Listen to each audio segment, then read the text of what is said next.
in order for you and me to devise some kind of method or strategy to offset some of the events or a repetition of the events that have taken place here in Los Angeles recently, we have to go to the root. We have to go to the cause.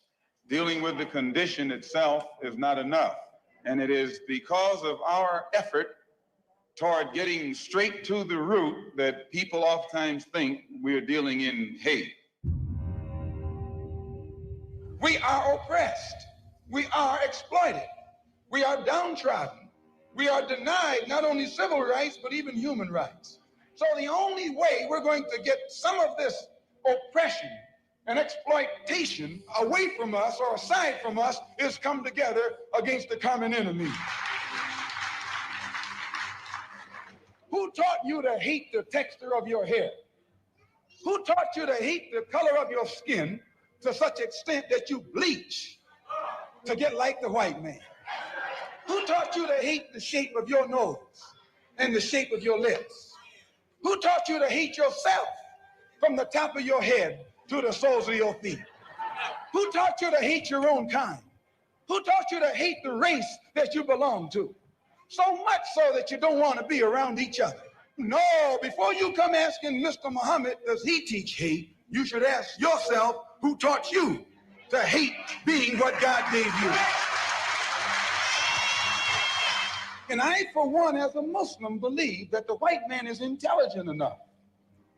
If he were made to realize how black people really feel and how fed up we are without that old compromise and sweet talk.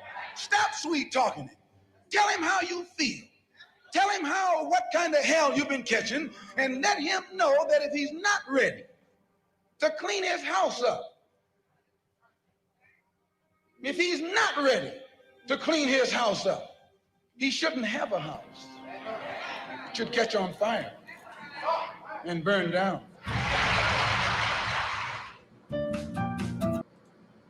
Welcome to another episode of the Nick and CJ Show. I'm one of your hosts. I'm CJ. What's up, Nick?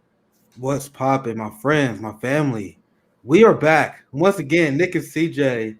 It was fun doing Nick at Night yesterday. My new evening that was awesome. I'm going to be hosting Zoya was great. But you know, Nick and CJ is a hood certified classic, so it's always fun. And you know, we gotta do Nick and CJ a few times a week, so it's good to be back on here. We have a great guest join us as well. One of my favorite guests to speak to as well. He is the editor at the Gray Zone. Fantastic independent journalist. Thank you for joining us and taking time, Max Blumenthal. Hey, great to see you guys. How you doing? Doing good, doing well. Yesterday, me and Zoya, we was watching some video clips and analyzing the World Economic Forum. I definitely want to get your thoughts on this as well, because this was an event that was always kind of secretive as well. There would be like journalists from the New York Times, the Washington Post.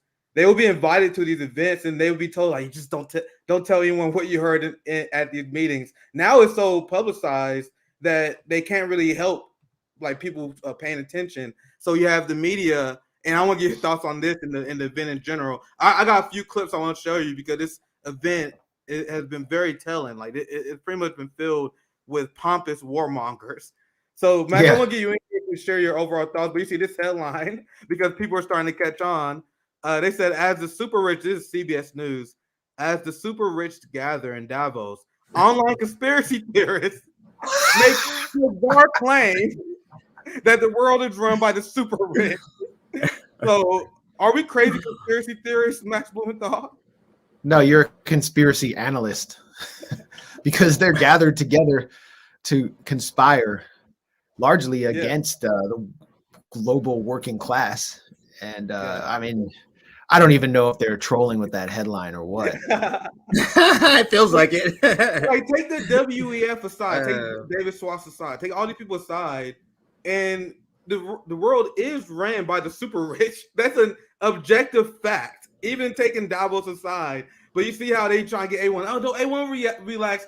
All the richest people and capitalists coming together and collecting minds and brainstorming ideas and talk about the fourth industrial revolution. Nothing to see here. Yeah. Well, maybe. I mean, if it's not run by the super rich, then who runs it? Like the presidential elected front people, who I would refer to as the pre-rich, because you come into the White House, you know, you're Barack Obama, maybe you've written some books that made you a little bit of money, or Bill Clinton, you know, your wife got on the board of Walmart, but you're not really there yet. You're pre-rich, and then as soon as you leave the White House, you're getting $400,000 speaking fees to speak to big banks. Just a coincidence. I don't know who CBS thinks rules the world. I'm sure they just. Let me jump in with a question, Nick. What do you make, though, to Nick's point, Max? What do you make of this sort of evolution of sort of being in public, and, you know, with the politicians being there, Manchin with the progressive world, Manchin and cinema being there is sort of a big thing. What do you make of the sort of progression of how it's publicized, at least over the last 20, 30 years, or however long it's been going? Well, I think Davos has always been fairly public, and now I think there's more scrutiny because of the collapse of the global capitalist, or I wouldn't say the collapse, but the pressure on the global capitalist system and the anxiety surrounding Davos. I mean, you have an entire division, like a military division guarding Davos right now. I'm sure you've seen the photos of the snipers who were posted over the Davos sign in their snow camouflage. The people gathered there are extremely anxious. And in the past, there have been sessions that you could watch online for sure. And there would be Fareed Zakaria from CNN was always there, softballing, asking softball questions as the kind of colonial subject who never challenges his master and therefore gets ahead, even though he's smarter and more erudite than all of the leaders he interviews. He never will challenge their ignorance because he knows. And that's what all these journalists are like there. And they get to mingle with the fat cats. So there've always been the presence of journalists publicly there. But I think now the World Economic Forum, it really, since the pandemic, it became clear that a lot of the agenda or the blueprint for the fourth industrial revolution was being put on overdrive through pandemic restrictions, and that this cartoon villain character, Klaus Schwab, he comes straight out of Austin Powers' Central Casting, has been spinning out all of the bizarre,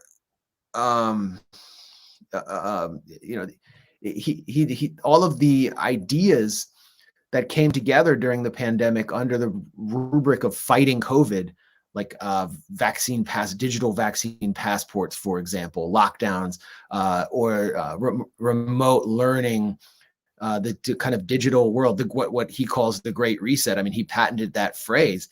That all spun out of the World Economic Forum. And so it's primarily the right because they took on the restrictions, whereas the left kind of folded into the political center and the establishment and just basically became foot soldiers for Davos, which was really sad to witness. The right started taking on Davos, and it became one of their culture war issues. Like Glenn Beck came out with a book called The Great Reset. Charlie Kirk has a book called The Great Reset. Like, they're all obsessed with the Great Reset. And Rebel News, the Canadian right-wing network, they're out there like actually challenging the Pfizer CEO to his face in the streets. To me, this should be, and it used to be, a left-wing issue, taking on Davos.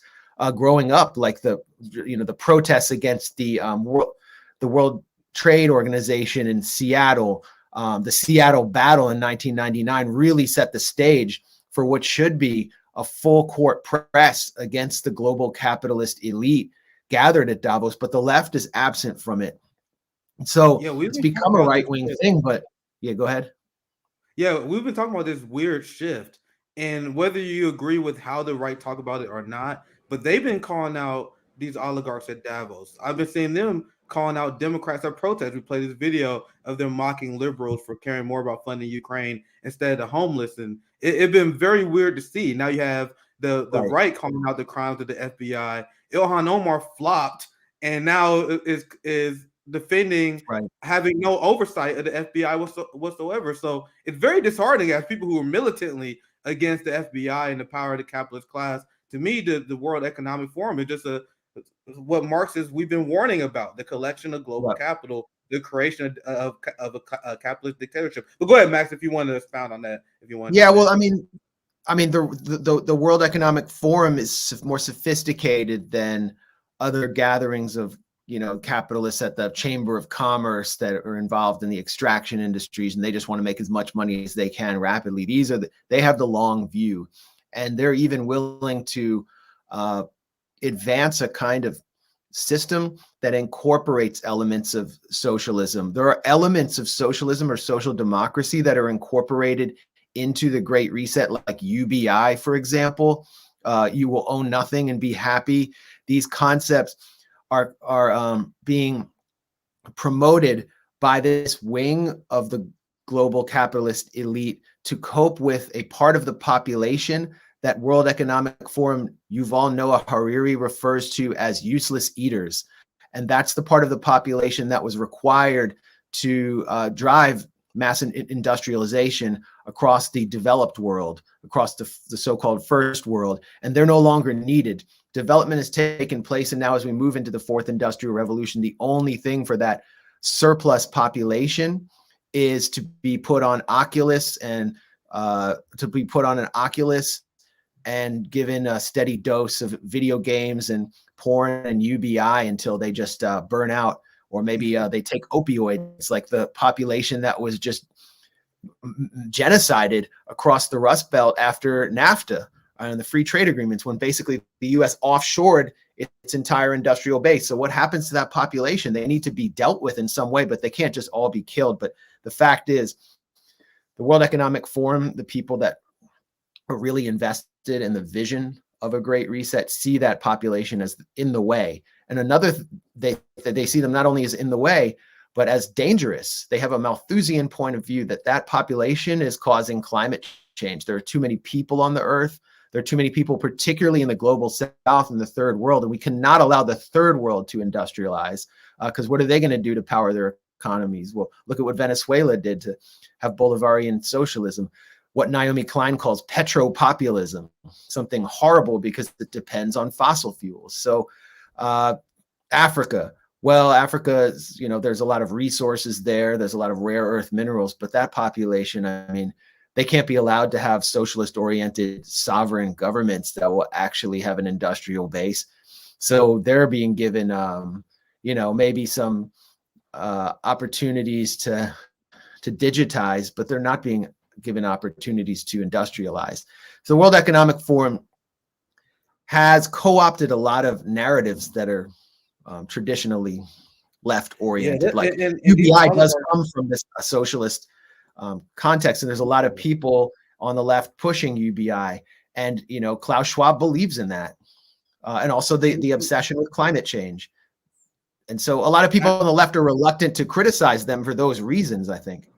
Yeah, I had this conversation yesterday, and the same thing you just described with the oligarchs is kind of like the scourge of social democracy as our critique of it. As someone to the left of social democracy, I consider myself a communist. They want to reform capitalists. They want to save capitalism before people turn against it. We want to reallocate power to the proletariat, to the people. So that's why these events are always a joke when they talk about climate change, but they're not talking about the giant elephant of the room, the power of their capital that controls, and the fact that they want to maintain giant imperial structures like NATO. Like, they always NATO cheerleaders. I'm gonna show you guys these clips, but they want to pretend they are serious about solving these issues. For example, like climate change. This is where a lot of disdain that the working class have towards the climate agenda, where they ignoring the elephant in the room, the private jets that they're flying. A lot of people talk about carbon emissions, but they are 100% okay with funding the Ukraine war and sending a ton of weapons that emit global emissions. But what they want the ordinary working class to make sacrifices.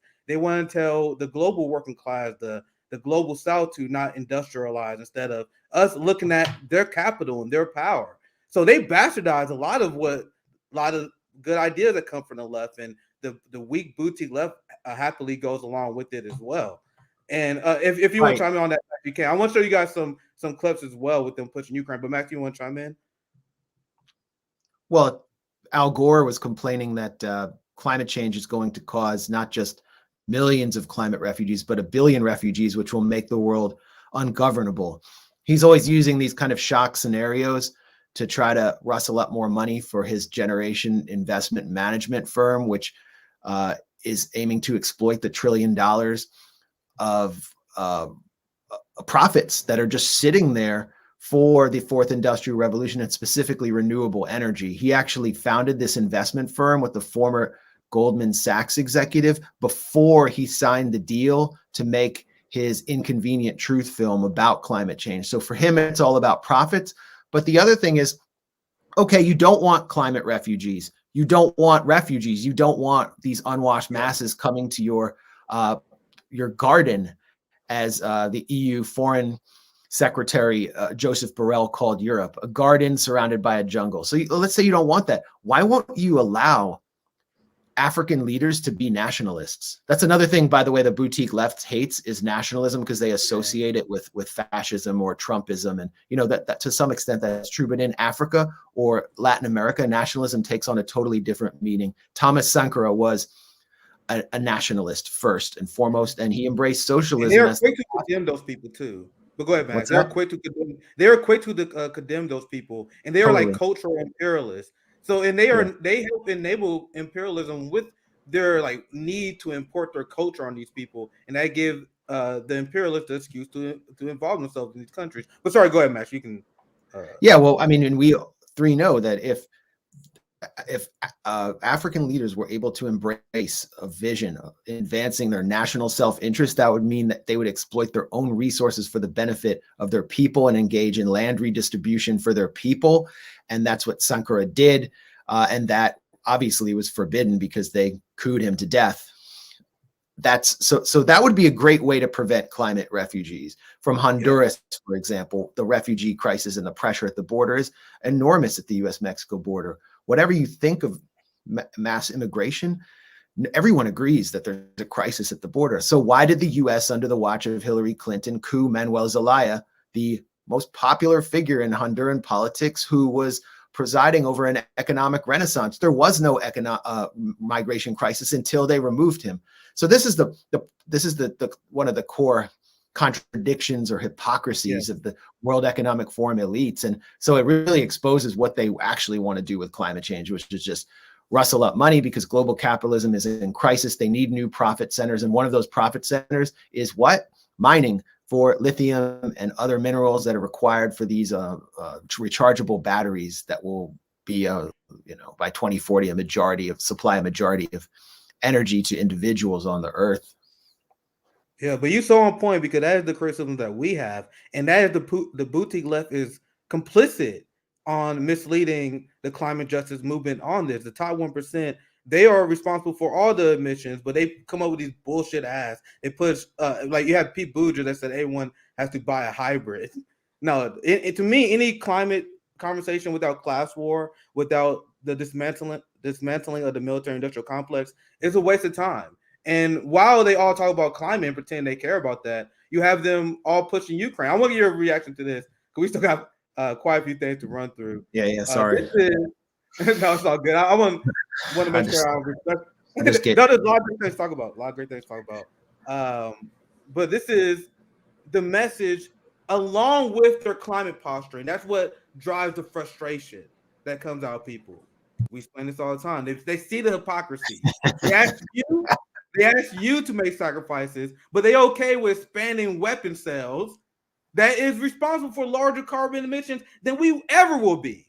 So let me play this. I'm gonna get your reaction, Max. You may or may not have seen this, but this guy's at Davos is like, weapons, how we lead to peace.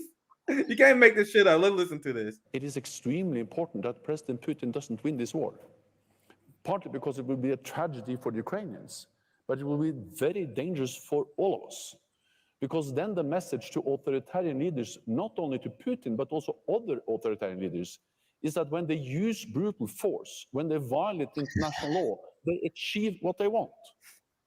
And that would be a very bad and dangerous lesson. Because only we are allowed to do that. What's more vulnerable. And that's the reason why, if we want a negotiated peaceful solution to the war in Ukraine, we need to provide military support to Ukraine. That's the only way. Weapons they are the way to peace. You can't make this shit up, man. Weapons are a way. Let's hear that last part again. That's literally the perfect way to end it. That's the only way. Weapons, they are the way to peace. And this is a NATO video, like NATO. Wow. You can see NATO's logo, which is a converted swastika, appears at the end. Like NATO proudly published that. Jesus. Clip. Like this is the message that this is NATO's Secretary General. Yeah. This is former social democratic politician in Norway. And he wants, they want to send that message that weapons are the way to peace. And why is that also important at the World Economic Forum? Because one of the few growth industries right now, where you could look at the stocks, is Lockheed Martin, Raytheon, the arms industry is doing very well. So this is about the health and long-term sustainability of global capitalism, is to have wars like this. You can hear Sanna Marin, the Finnish prime minister, who has been marketed as this like fun girl boss who likes to party and she's cool. These leaked tapes show her like doing Molly with her friends, so she's relatable. She goes to like Slay Queen. Yeah, and then she's on there and she's saying, she sounds, I call her Sanna McCain. She sounds exactly like John McCain. When John McCain said, we need to be in, I don't care if we're in Iraq for 100 years, whatever it takes. And she said that we need to be in Ukraine. Yeah, I think this is the video. Let's listen to it. I think this is what you're describing. We've been extremely critical of Sanna Marin. I love your nickname, Sanna McCain, because she was presented. I remember when she first elected, like, we got a new female progressive leader. Turns out she's just a neocon. She's so inspiring. The war will end, but we have to make sure that it will end. Can you guys hear it? I don't think that there's any other choice. If Russia would win the war, then we would only see decades of this kind of behavior ahead of us. I think other countries are looking very closely what is happening now in Ukraine. And if Russia would win, then it would send a message that you can invade another country, you can attack another country, and you can gain from that. We don't know. They just say, and she sounds exactly. Go ahead. Yeah, she's saying we have to go on forever, as long as it takes. And she sounds exactly like the NATO Secretary General. It's like someone is just like, she's just a finger puppet. I mean, she doesn't even, I don't even know if she knows what she's saying. I don't know if, like, she's thinking about it. They have 800 miles of border with Russia, and she's talking about a forever war. That's insane. And a complete. This is proof they make no decisions. They all actors, and they all repeating the same script. They're saying the same exact thing. If we don't win, this will send a message to other countries that they can invade, ignoring Libya, Iraq, the literal fact that we occupying Syria right now. But go ahead, Max. Everything they say about Ukraine or Russia is a projection. And what they're really saying is that if Russia gets what it wants out of this, which is a kind of negotiated solution with the Donbass and Crimea in Russian and Federation hands and, cold peace, that means that we will not be able to do what we've been doing for the past several decades since the collapse of the Soviet Union, which is to run rampant across the world, toppling governments, invading countries, and stealing their resources without any challenger. And we cannot allow that to happen. We did Yugoslavia, we did Afghanistan, we did Iraq, we did Libya, we tried to do Syria, and we kind of got checked there. But we toppled all these other governments in Eastern Europe through phony color revolutions. We need to keep doing that, and Putin is threatening to stop us, along with Xi and all these other countries in between, like even Turkey, which is a NATO member. So this is the desperation on their part, is that they are going to be checked, because during the Cold War there was a check on Western aggression. It's coming back. Absolutely. I want to get your thoughts on this, because this is the memo all the leaders have. You have the Finland Prime Minister saying this. This is Anthony Blinken saying the Ukraine war likely to go on for some time. So they are in it for the long haul. And I remember you was calling out Joe Manchin. You was asking Joe Manchin, and he was like, he's all in. I still remember. I still that like stuck in my head. That stuck in my head. His voice saying, "Yeah, I'm all in." Yeah, but so that just show how ridiculous they are as well. This is another clip. I want to tell you. I think this is a funny clip. This is this year. They posted. I think this is this year. Yeah. That's crazy. Damn. Yeah, hold on, let me. I think I'll fix the audio. I'm gonna show you. I want to get your opinion on this. This is the last one on Davos. I want to get your opinion on Iran as well before I get you out of here. But this is. You mentioned earlier the push for their digital infrastructure, their digital passports, something that any member of the working class should be against for obvious reasons. And they just talking about this out in the open. So I believe this is this year, just based on everything I've seen. This Tony Blair calls for a digital infrastructure to monitor who's vaccinated. Surely that will go well for us, CJ. Surely. Let's listen to this. You need to know who's been vaccinated and who hasn't been. Some of the vaccines that will come on down the line will be multiple shots. So you've got to have, for reasons to do with the healthcare more generally, but certainly for a pandemic or for vaccines, you've got to have a proper digital infrastructure, and many countries don't have that. In fact, most countries don't have that. You need to know who's. That's good. I'm glad most countries don't have that. That sounds disastrous. Surely they won't abuse that. There was reports we reported on before. The police was using the information they got from COVID, from the COVID information leaks and all this. They were using that information to go after people and protesters. And so they would definitely abuse this. But Max, you have anything you want to add to this? Well, first of all, Tony Blair has been calling for digital vaccine passports around the world for 2 years nonstop.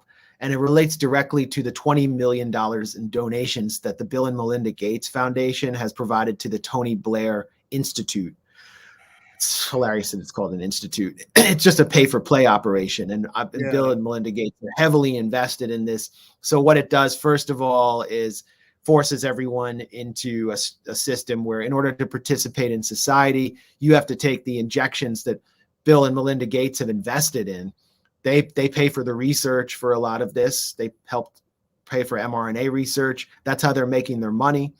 So it would make sense that you would want to get like a country with a large population that is what would be called like unbanked, which means they're, you can't get them in debt. They're relying on like a rural village economy, like a country like Nigeria. You want to get them into a digital passport system. Then you create a system, especially in the West, of formal social credit, where if you don't obey the government, you are eliminated from society. You just can't fly. You can't do anything. This is, by the way, what the boutique left supported aggressively throughout the last 2 years. They just don't really seem to have any interest in protesting or defying the government. They don't see that this is a slippery slope. So it increases the control of the global oligarchy over a restive population that's being just pillaged. And you use the vaccine really as just an impetus. It's not really about mass vaccination. It's an impetus for bringing in the digital infrastructure that will, for example, remove cash, remove paper ID, and make everything so easily monitored. They're just creating the perfect streamlined high-tech system of digital tyranny, of global tyranny, that any leader who feels threatened would want to create. These people who advance this, I mean, it goes back to their comments on Ukraine, where they claim that they're fighting for democracy. They're not fighting for democracy. They're just simply fighting for control. And everything Zelensky's doing there, where he has actually had his he has like a technology minister. They have a whole section of their government set up to advance all these crypto technologies. It's this giant money laundering scam. They were in business with FTX for the past year until it collapsed. They were given an advance notice of FTX's collapse. Zelensky is presiding over an attempt to use the disaster of this war to completely re-establish Ukraine as a cashless, completely digitized economy that will be in debt to global corporations. And the broader this is being carried out under the banner of a program he calls Advantage Ukraine. So, and what is he doing domestically, though? Is he advancing to? No, he's thrown his entire opposition in jail, banned all opposition parties, banned the Orthodox Church, that not the schismatic one, but the Orthodox Church. He has jailed his top rival. They're outlawing Russian books. Anyone who criticizes the war, displays support for Russia, can be jailed. And our leaders are jealous of him, and they want to do that. So I was told we're fighting for democracy, though, Max. I was told that Zelensky is a champion of democracy, despite him doing all this stuff out in the open. I think we need to look to Israel and Ukraine as the real what Israel's doing in Gaza and what Ukraine is doing domestically as the blueprint for what figures like Tony Blair or Bill Gates want to do for the rest of us. Yeah, exactly. Yeah, exactly. I want to get your thoughts on this as well, because I know we got limited time. Because now there are talks about the United States helping Ukraine to strike Crimea. Yeah. And the Biden administration is considering doing this, even if it risks major escalation. So we have the psychopathic ruling class that's plunging, that they're trying their best to plunge us to global war. They're currently arming Taiwan and trying currently having military alliances with Japan to escalate against China as well. What are your thoughts on this, and where do you think this is heading? This is insane. Yeah, those are my thoughts on it. It's psychopathic, insane. And Crimea is Russia. Okay, Crimea is the Russian Federation. It's not me who says that. It's U.S. Secretary of State Tony Blinken has implicitly said that when he said that we will help Ukraine get the weapons it needs to fight for the territory that was captured since February 24th, 2022 by Russia. So he took Crimea off the table right then and there and said that's part of the Russian Federation. Crimea had a referendum. Over 90% of its population voted to be part of Russia. Why would they want to be part of Kiev when they all speak Russia, have this history of attachment to Russia, and Kiev is practically legalizing the Russian language and treating the ethnic Russian population as Untermenschen? There's no one in Crimea who wants to be part of Ukraine. Almost no one. So this is about attacking Russia, and it would be the U.S. attacking Russia. Okay, that is something that never even took place during the Cold War, when there was nuclear brinksmanship. And what they're saying in that New York Times article, these fanatics who are embedded in the military intelligence apparatus and close to the Biden National Security Council, is that they need to do this because if there's a stalemate on the battlefield, a World War I style stalemate, Ukraine will not last. And so they need to up the ante, and they're willing to risk escalation in order to improve Kiev's negotiating position, which is insane. And then they go on to say that they don't believe Putin will take it to the nuclear level and use a tactical nuclear weapon. A tactical nuclear weapon is what Putin is on the table, and it would be used if Russia felt threatened in an existential way. So if you start attacking Crimea, you are moving towards an existential threat. You're attacking the Russian Federation with advanced U.S. weapons, and you're risking a tactical nuke, which could wipe out an entire Ukrainian division. Where would that lead to? What would the U.S. do?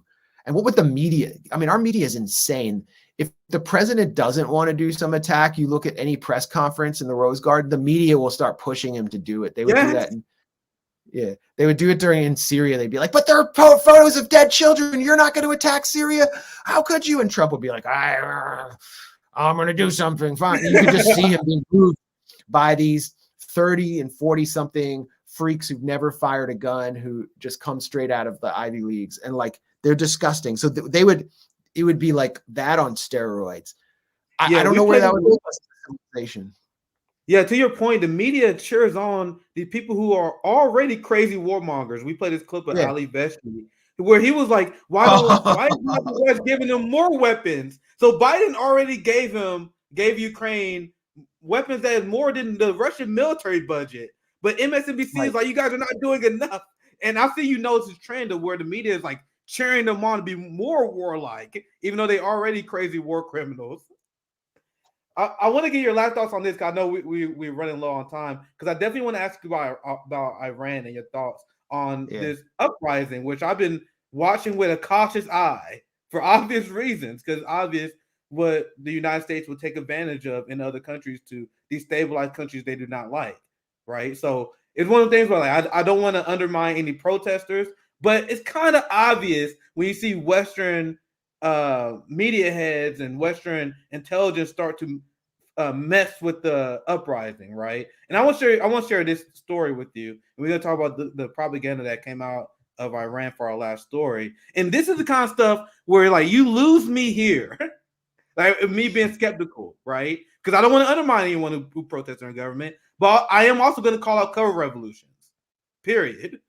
Now, this from the Jerusalem Post, obviously, and they say Iranian protesters are calling for more international support and challenging the regime. And the headline says, Iranians stand firm in their fight for freedom. Wonder, where is the West? Get the fuck out of here. No one wants Western intervention. But Matt, you have a reaction to this? Well, I have the same reaction. I mean, and if who are these people? Right. Are they even in Iran? But the official, but you know, the protests are officially calling for regime change. I mean, they're not even hiding that.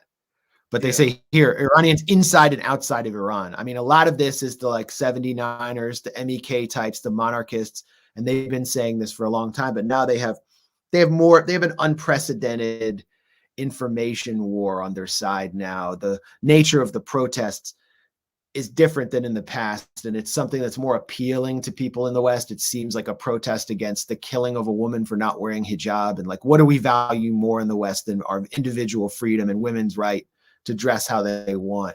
And you know, I agree with that, but that's not where this is going right now. This is going towards regime change. It's going toward destroying the entire structure of Iran. I mean, we had the CEO of Uber on Christiane Amanpour calling for regime change in Iran. Like, well, that really says what this is about. It's about dismantling the system that was implemented after 1979 of free education, free healthcare, heavily subsidized gas to bring in the gig economy that we live under. This isn't about freedom. It's not about that at all. And the protests are more intense outside Iran at this point than they are inside. And what we do often see inside Iran are riots and armed opposition to the government, mostly waged by Kurdish elements, including the Barzani gang across the Iraqi border, which has been supported by Israel and the US for years and years. They are waging armed attacks on Iran. Mahsa Amini, this woman who died in Iranian custody that sparked these protests, she was Kurdish. The slogan of the protest, women, life, freedom, that's a Kurdish traditional slogan. And the protests that are heaviest are often in Kurdish areas. So a lot of this has an ethnic dimension to it that isn't acknowledged in Western media. Of course. And like when I see the Western media refuse to show solidarity for the Palestinian people, when if you throw like a pebble, you're called a terrorist. And then whenever I see the West show overwhelming support for a protest that just so happened to be in a country that we've been antagonizing for decades now, that we want a regime we want to overthrow, how can we not be skeptical as anti-imperialists about this? You got the CEO of Uber talking about she's standing in solidarity with the brave people of Iran. You have people calling for regime change. And the people who are like showcased in the West, their ask is always very conveniently exactly what the West want. And I don't know, man. Go ahead. Feel free. Exactly. Go ahead.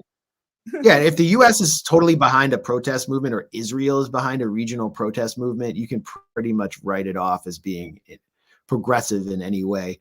And it's our job to call that out. It's not our job to get involved in other countries' affairs.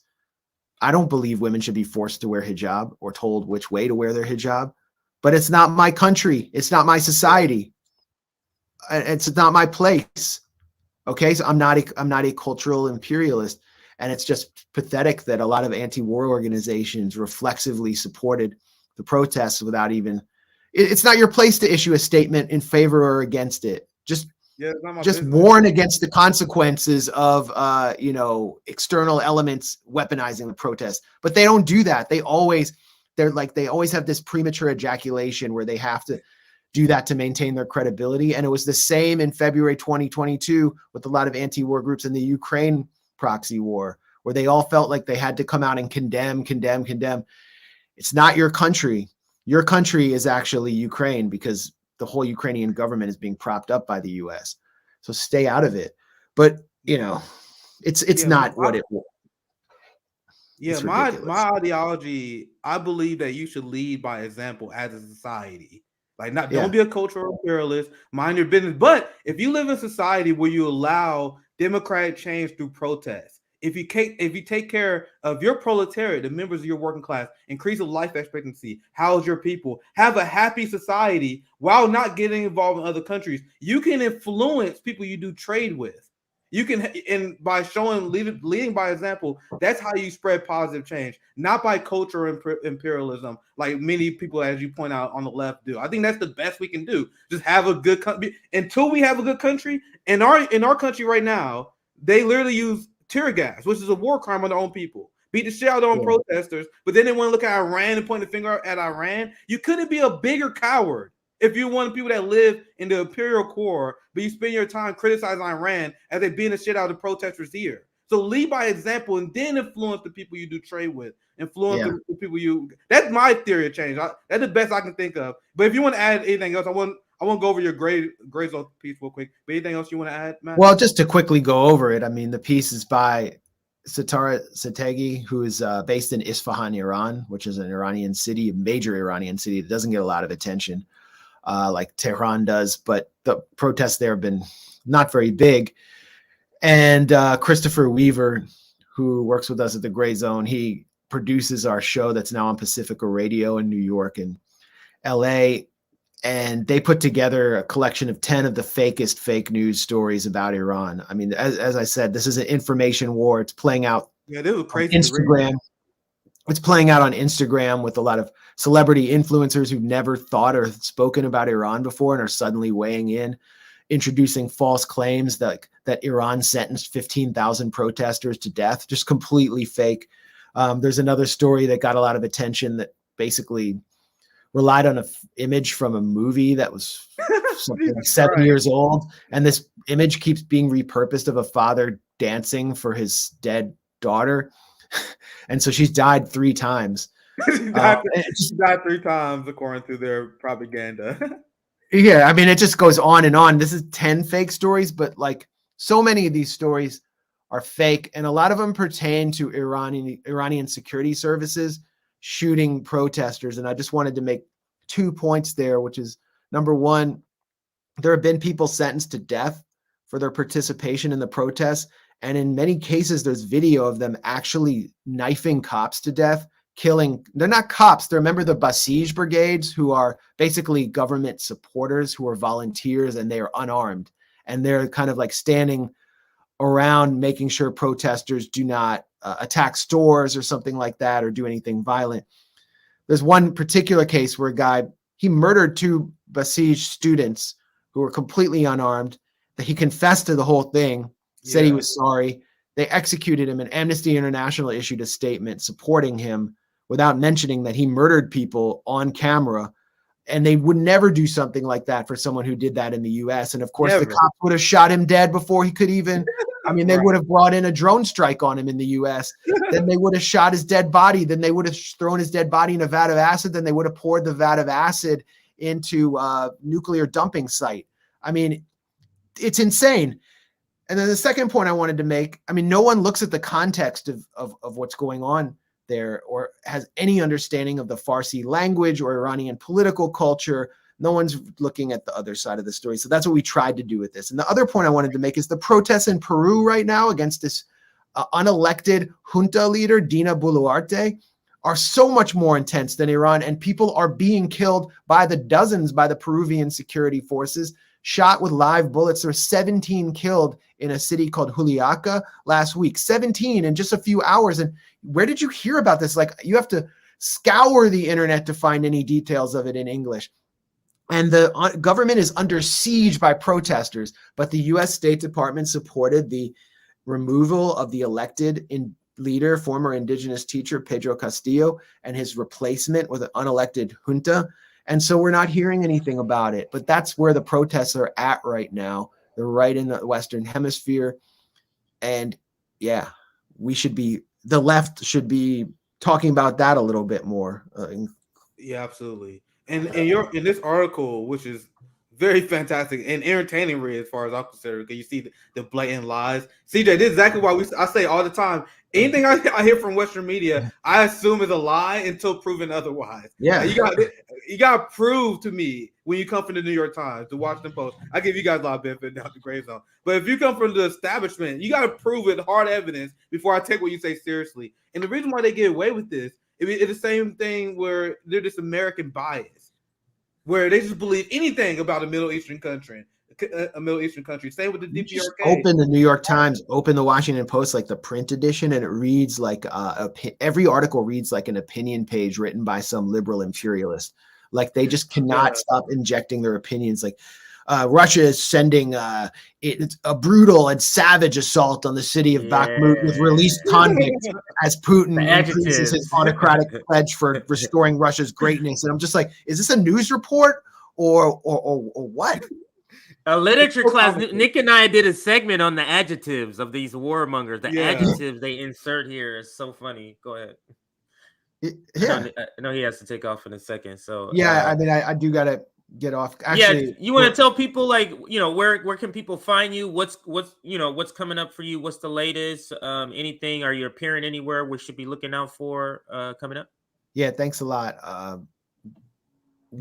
actually right now have to review a video that's about to go up on our site about Peru. It features exclusive video from within the protests and the voices of protest leaders. So this will be up at the Gray Zone's YouTube channel, and when you search the Gray Zone, it's GRAY, not GREY. We also, if you're in New York or LA, we're on the radio 90.7 KPFK LA at 5 p.m. every Tuesday. And WBAI 99.5, I think, New York FM at Sunday at 6 p.m. And that's an hour-long highlight show of all our content throughout the week. So maybe we'll be featuring some of this conversation. And thegrayzone.com. Yeah, absolutely. Always fun talking with you, Max. I appreciate you taking time. We'll pop you out now. Make sure you guys check out the Gray Zone. I always read a lot of their work. Great anti-imperialist coverage.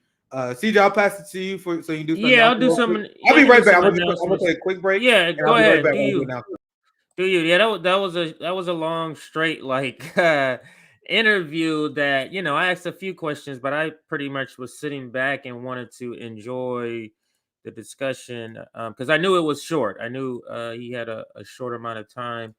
So a lot of these journalists we bring on, like Max, like Wyatt Reed, that is, are doing a lot of great work. So with that said, their time is limited.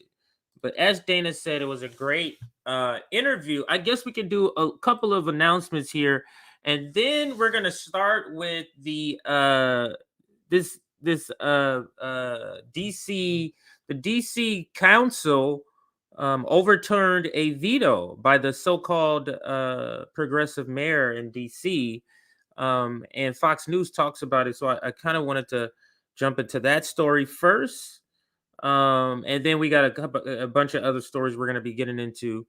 But thank you, Dana, for the comment, and let's get into our announcements. Let's start with that. Like the video, last time I checked, it's been a while. We were at about 280. We have 500 people watching. Can we get another 200 people to hit that like button? And Substack, join our Substack if you need notifications for streams like this. You would have got a notification. Hopefully, you didn't get here right at the end. You're on our Substack and you got notifications where you're able to see the entire interview of Max. Like I said, a lot of our guests have limited time because they're still doing active Max work. is always great to have on, man. Like with us only had like 30-40 minutes, I knew I had trying to get as much stuff as in there as possible because Max is like an encyclopedia. So I'm like, all right, I want to get his opinion on many things as possible. I actually cut like 2 questions at the end because like, and there's so many concepts I wanted to explore further too, but I had to cut myself. I like wanted to go on another rant a few times, but I had to cut myself off. And I know I was like, damn, CJ not getting a lot of chance to ask questions, but no, I knew certain interviews. I'm like, if it's short amount of time, like when he said about 30, 40 minutes, I was like, yeah, I'm gonna chill in the back. Yeah, so yeah, that was like good, if it's a couple questions because it's too much, like it's not enough time. So I didn't want to feel pressure. Those are my like, favorite people to talk to, like the anti-imperialist journalists, where we can like just bounce foreign policy off each other. So yeah, there was a lot more I wanted to add in this conversation, but I was like, I definitely gotta get through the Iran thing for sure. But anyway, go ahead, CJ. It was so just finishing up. Go ahead. Make sure 200 more people hitting that like button. We're trying to get to 475. We have 500 people watching. We got up to 530.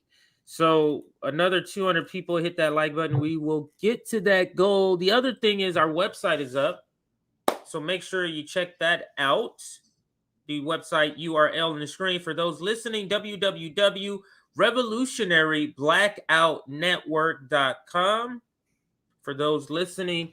And then the last thing, updated our email. If you need to email us, and not saying we're going to reply to everything, but a lot of people just say, hey, just, don't looking for a reply, just saying, hey, do stuff like that. That's completely fine. info@revblacknetwork.com. Also, I don't know, news articles. If you want to send us something that you think is we should cover, send a news article, not just a subject. That's all I would say there. And Nick, if you don't mind, I do want to start with this DC Council veto story, because you need a little break. That kind of counts two of my stories, the Ukraine and Iran. So that's like two of my stories. So go ahead. But we'll see how it goes. But let's continue. Oh, actually, before I get started, let's make sure we read these super chats before they get built up. I know I saw a couple here. Gonzalo Lira today suggests that Bakhmut, I know I'm saying that wrong, will end this adventure in Ukraine for the West, who will, in response, escalate to hot war with Russia. Air war via no-fly zone. Egos equal disaster for us all. Thank you for that super chat. I don't know how to say that. Is it laugh 66? Laugh 66? I think that's how. Much appreciated, my friend. Much appreciated. Yeah, I put this up there earlier. Say again. Oh. Big shout I put that up there. He friend the show. Thank you for $10. Kill Jones.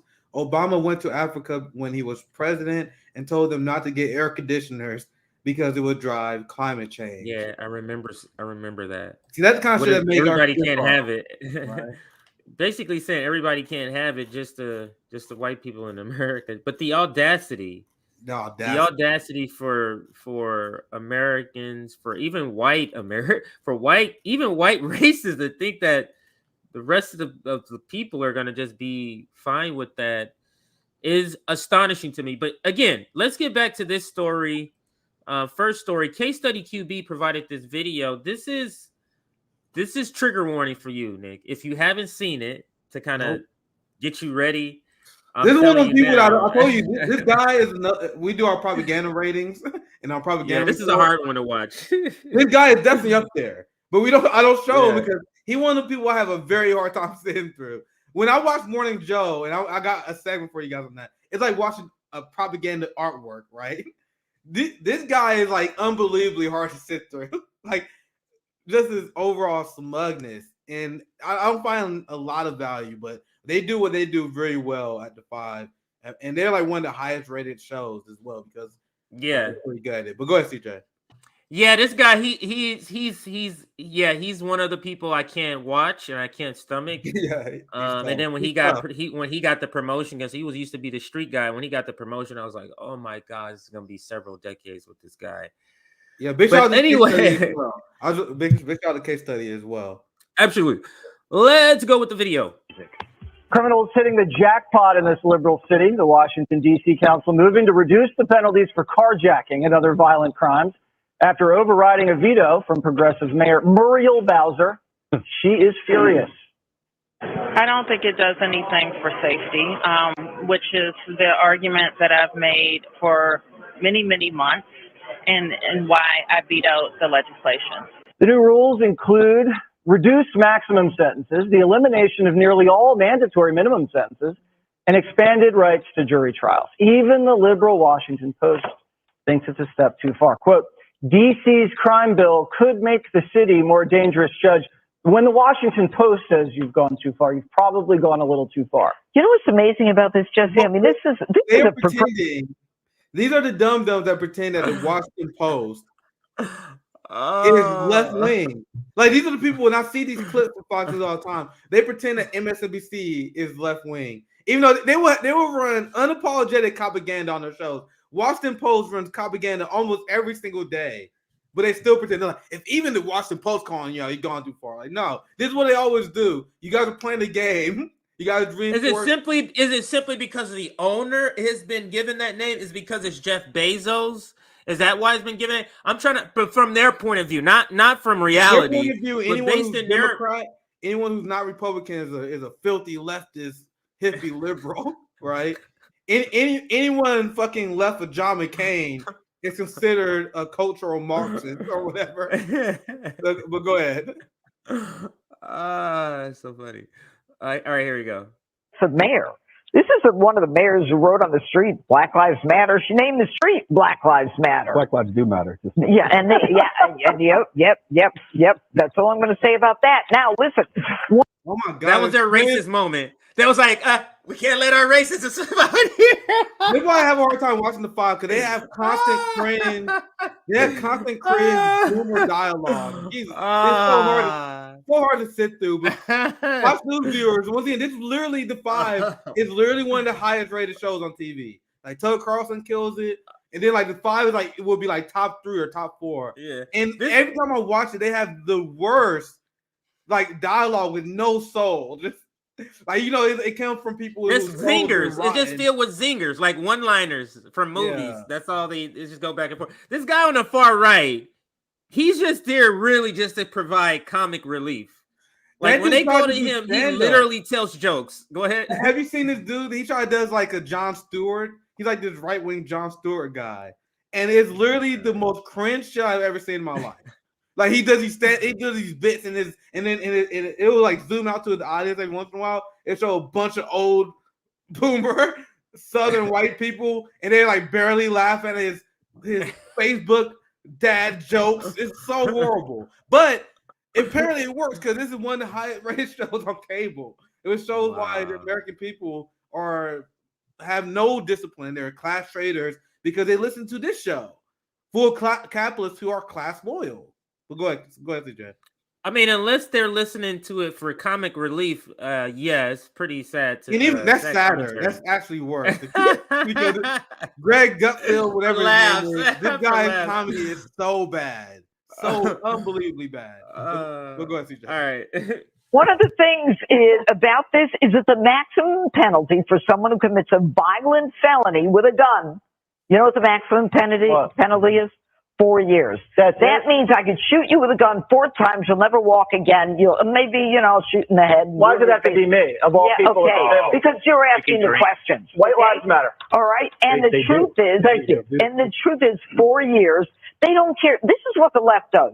They talk about taking guns away from law-abiding citizens, but when they catch a defendant with a gun, they immediately let him out on cashless bail, or they have these laws where they say, oh, you know what, even though they have a gun, we're not going to add any additional penalties for having a gun. And if you shoot someone with a gun and they don't die, 4 years, that's enough. You think the press is going to...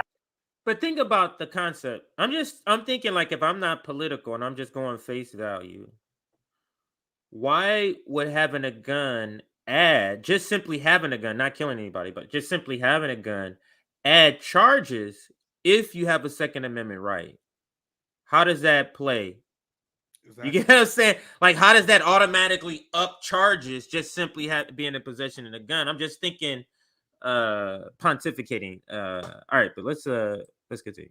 Ask Muriel Bowser, hey, you know what? Shoot someone with a gun, wheelchair for the rest of his life, just 4 years. But look, seems like a good question. Mayor Bowser when you look at these two entities, the council and her. So if you don't know, This is actually a black guy, or their black guy. No way. He is very fair. Maybe he's of mixed heritage. But if you don't remember, I'm gonna wait for his name to pop on the screen. But he used to be I don't know if he still is a Democrat, but he was an elected Democrat. He used to appear on CNN and MSNBC. Then he got a contract with Fox to sell out, and he is literally playing the coon role. I'm gonna let him talk, and then on the opposite side, we'll discuss, because we will have something to say about what he says here. He's done the right thing here. Now, I would agree. I quarrel with parts of the law. Second, anybody that voted against this to override her should be recalled. We should be urging a recall vote. Unless these city council people can explain to me what is it that overriding her is going to do to enhance and uphold the public safety. If you can't answer that question, if I were living in Washington, D.C., I would move to recall them. I think the Washington Post has laid out well. I think the judge laid it out just right. And it might even be an effort to strengthen the law. I think it's a weak law. And for them to believe that this is somehow another disallowing people, or for that matter, unempowering people, you're empowering criminals. You're empowering murderers. You're empowering those who create the kind of harm and strife in communities that in many ways are most helpless. So I hope they recall them. If this story, the way we've read it and the way we've researched today is correct, they should be recalled. But now, what do they bring the cool on to say? The worst shit. What do they have Eric Adams as the mayor of DC for? To deploy the worst plans that they want to do with a black face. So he's playing the same role. He's here to go, yeah, I'm the nigga, and yeah, let's give him the book. Throw the book at him. He says literally, give him the worst punishment out of anybody at this table. But your thoughts, Nick? Yeah, and this is the conversation of public safety that conservatives are deeply unserious about. That's the term that they use. But there's no conversation about what will prevent these kind of crimes from happening in the first place. It's about let's continue to pump up these prisons. And this is a common tactic that these deeply authoritarian prison industrial complex villains do. They take the worst examples. These laws are laws that we have, especially in blue cities. The reason why they're police states compared to everyone else is extremely strictly authoritarian, and they are put in place in order to protect the many innocent people that our criminal justice system goes after, and that's what they leave out. Our criminal justice system do not catch criminals. They do not solve crimes. They often put innocent people in prison, and that's what a lot of these protocols are for.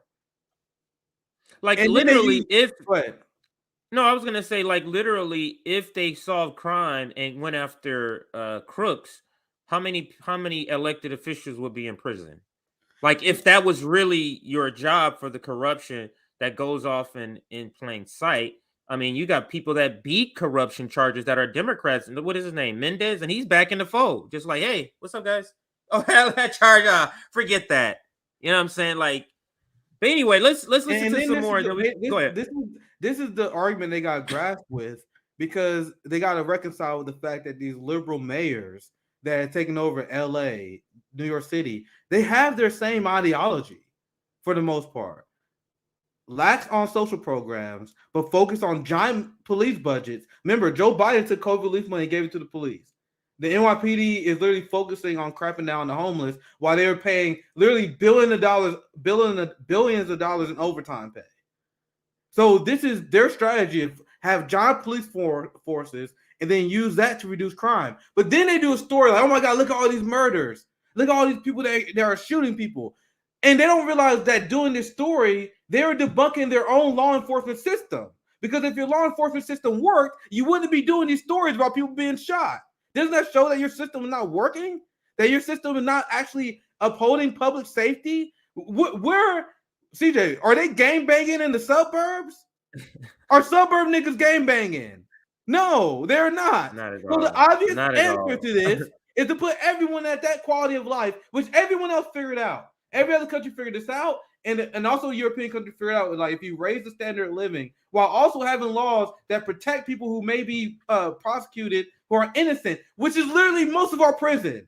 That's the conversation a lot of people not ready to have. Like, people are presented plea deals. This system is fucking rigged, and people are falsely prosecuted all the time. Excuse me. Go ahead, CJ. I need a drink. Yeah. All right. So let's listen to some little more. Then we'll. These council members, they don't have to persuade why their ideas are going to make you safe. They just have to say things like equity, social. I would like to say this the opposite. They don't have to say how funding the police will make you safe. They just say, give it more money. That's it. That's all they say. No data behind it to prove that.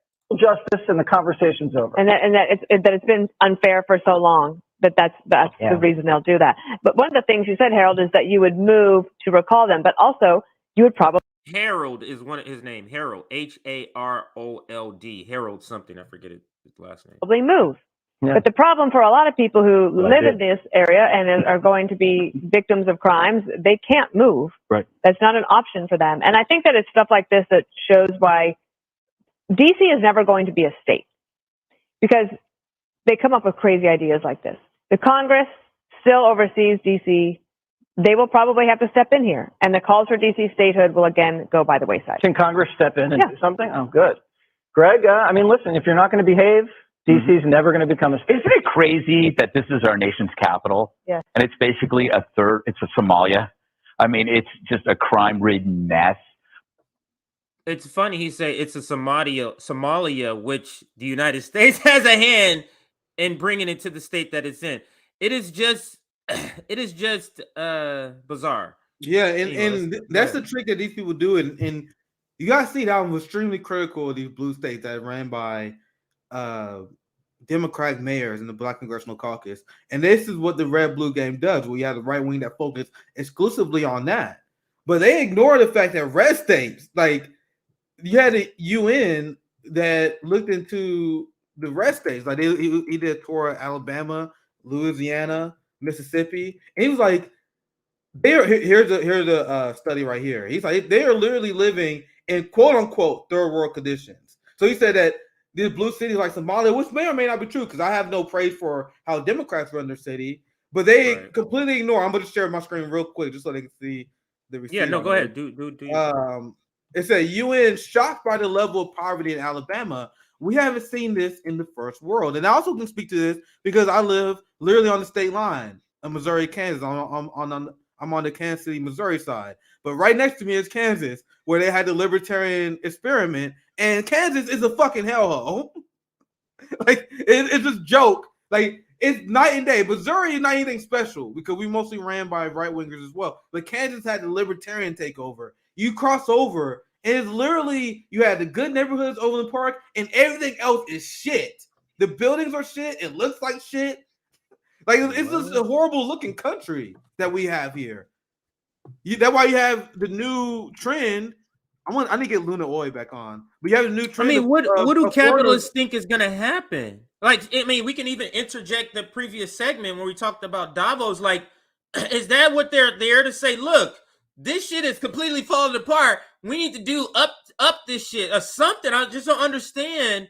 They're like, this is the thing about capitalism is like, there is no sensibility. There's not like, in order to sustain capitalism another 200 years, we got to give them health care. We got to do this. There's no like adjusting to the moment in order to self-preserve yourself. And that's what I don't understand about capitalists. But like in Marx, like Marx says, the last capitalist will sell us the rope to his, you know what I'm saying? I'm not going to say it for YouTube, but that'll be the last capitalist. And it seems like that's the case, like to their death.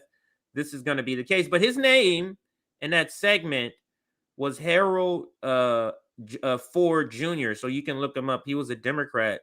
I think he was a Democrat around the time Joe Scarborough with this comment. Joe Scarborough. You see how the capitalist game worked? Like, there was a former Democrat who now cooning and repeating right-wing for Fox News. And while Joe Scarborough was the right-wing young Republican, like he was like the Matt Gaetz of the 90s. And then now he's like the MSNBC guy who's a Democrat. Like, they don't really care about these differences between the titles. The only thing they care about is the loyalty to the class, the loyalty to the prison industrial complex. I have another, because I want to share this video because it's almost like a propaganda report segment. I want to share this literally last 2 shows. This is a short segment, CJ, if you don't mind me interjecting. What is it on? So I can set the banner up for you. This is the Morning Joe side. So we watched the 5. I'm gonna show you. Oh yeah. Okay. Yeah, go do. I'm gonna show you David Brooks. That's why I want to interject this, because this is right after the other one. So this is like our propaganda report segment where you saw Fox News the 5, and I will rank the 5 Morning Joe, Tucker Carlson, and Rachel Maddow, and maybe someone else I can't think about right now. Is definitely the top 5. Throw someone else in there, that's the top 5. Definitely those 4. In terms of, I would say it's almost valuable to see what they had to say, just so you can see what the empire is talking about coming from both sides and know how to counter that. Like I can counter liberal bullshit. I can counter Destiny's bullshit, Voss's bullshit, TY. And the reason why I can counter TYT bullshit, because I would see where they get their shit from. Like I would see Morning Joe, MSNBC. I would see the say their bullshit. So I already know how the Americans are getting propagandized. So what I do, like I said, Max, everything that comes from the U.S. empire work backwards from my conclusion. If Morning Joe is saying that, I'm assuming the opposite is true. The opposite. And I'll work backwards until I figure out what's really the truth. Now, this segment I want to show you guys, because they got this segment here shows why Morning Joe is the motherfucking propaganda show. It's that shit. This show is that propaganda shit right here. They fit everything in this segment, CJ. Whole bunch of Western chauvinism, apologizing for the state of the economy and things. Because remember, MSNBC got to apologize for Joe Biden. Remember. So it does that while also demonizing China, Russia, and our adversaries. Like this, I made it like 2 minutes in. CJ, I made like 2 minutes in while watching this. I was like, this is brilliant work. Like in terms of propaganda. They fit so much shit in here. They had David Brooks on. And I'm gonna give you a reaction. I'm sure that we probably had paused a few times because they get so much. So the premise of this segment is America has big problems, but I also see a lot of progress. So why do they have to do this segment? They have to do this segment because 80% of their show is like, oh my God, look at this crazy right-wing Republican that's scrolling back our rights. Like I live in Missouri, like shit's gone. Like the right for women to choose, gone here. Like so then they demonize Russia and China as being authoritarian, uniquely authoritarian. So how do you spin that? Like how do you tie that bow on that box that you're making right now? So they say China and Russia are uniquely authoritarian, but on the other hand, we have Congress that is in chaos because you got rogue authoritarians stopping the speaker from being coordinated.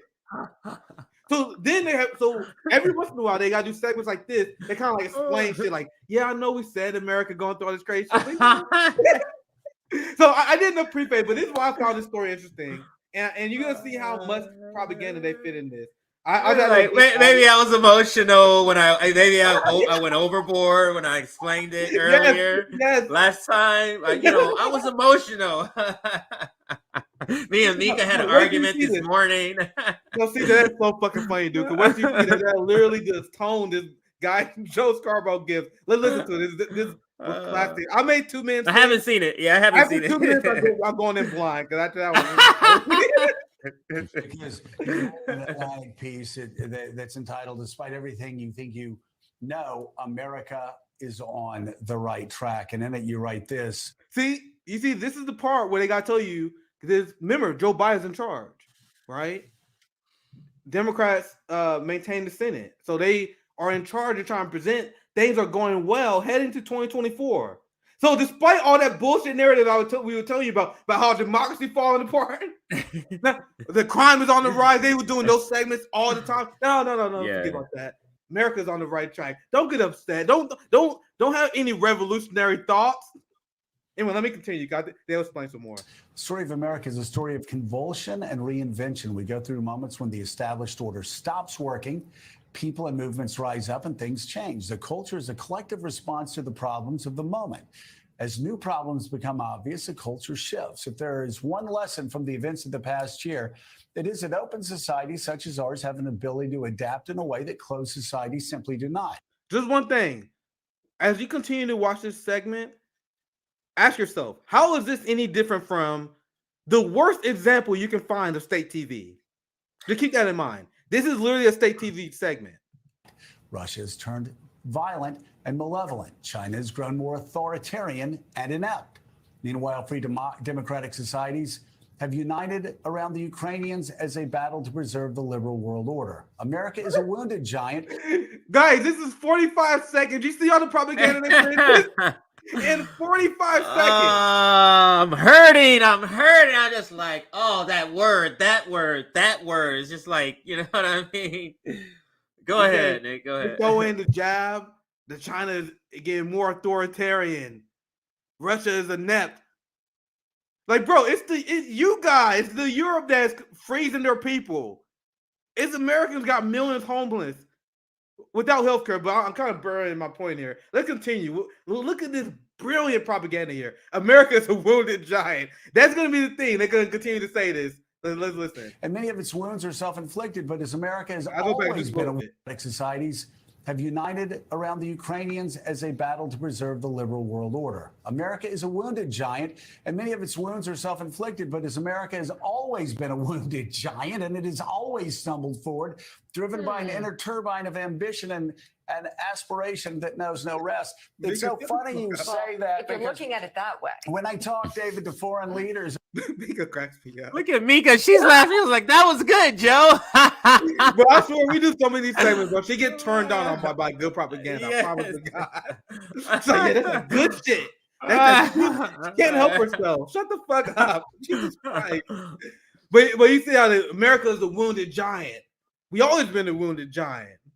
Let's continue. Let's listen to this guy. This is literally. I made about another like 50 seconds from here. So I said, I always say the same thing. And ambassadors, I say, listen, let me help you out here. Yes, we are a wounded giant. Yes, we stumble around. But to borrow from that Lincoln quote, we always stumble forward. So if you're going to place your bets and think that maybe you're going to bet on China or Russia, you're going to lose in the end. Yeah. Bro, look how terrified, CJ, these Western chauvinists are of the rise of China. You see why they have to do this segment now? There is always doom and gloom on it's like, man, the United States is going to be treated like we treated everybody else. That's literally like what imperialist power, the United States, the imperialist core, white supremacy, NATO, all sort of synonymous. There is a fear. You know, when you did the entire world wrong, yeah, you have to always be looking, watching your back, like, man, this and that, stopping out socialism wherever it could be, because you cannot be put in a position where the people you have abused for centuries now has positions of power. It is a fear. And they're willing to go to nuclear war. That's why they're willing. It's like, it's nuclear war or be treated like the people I treated like this. You get what I'm saying? It's like, it's the same thing. It's existential either way to them. Go ahead. No, that's such a great point, CJ. And we talk about the expansion and the prominence of BRICS, China's relationship with Africa. Lula, who just won a giant election, who said he wants to expand on the relationship with China and Russia. These are giant things. So they're doing this segment because, remember, Warren Joe is talking to the ruling class. Remember, CJ? So yes. he get his message. Like, I was telling my allies, look, this is the pitch. Like, I'm telling you, this is the message gotta be. If you think you're gonna do business with China and Russia over us, you understand America's back.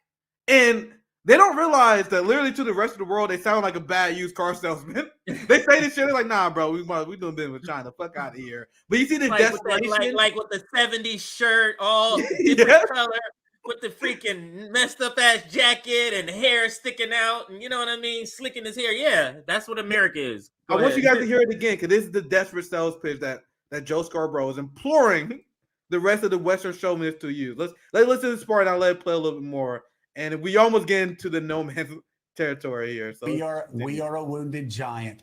Yes, we stumble around, but to borrow from that Lincoln quote, we always stumble forward. So if you're going to place your bets and think that maybe you're going to bet on China or Russia, you're going to lose in the end. What? Yeah, I think that's right. We often get compared these days to the 1890s. And in the 1890s, we had political corruption. Can you stop it? Crazy. That was a line, literally, just for the ruling class. Yes, 100%. We get compared to the 1890s all the time. I'm like, what? What? That is literally the ruling class. Michael Bloomberg was like, yeah, we are always getting compared to the 1890s, huh? Yeah, like Michael Bloomberg is like, yeah. So CJ, wait till you hear what he said. I almost want to get your reaction. Wait till you hear him finish the thought, because I remember probably like, yeah, I know we can compare it to the 1890s. Yeah, we corrupt. Yeah, we got a little serfdom going on. No, for real. Listen to what he just says. Wait till he finishes his thought on this. To the 1890s. This is literally the moment where I rage quit. This is fine. Like, Jesus Christ. It was around the time, about around 2 minutes in. Listen to what this guy says. It's unbelievable. So Morning Joe, or Joe Scarborough, he put on amazing performances now. And this is his guest was like, I'm on prime time. This is like the show for the propagandists. He's like, let me put on one hell of a performance right now. Listen to what this motherfucker said. Yeah, I think that's right.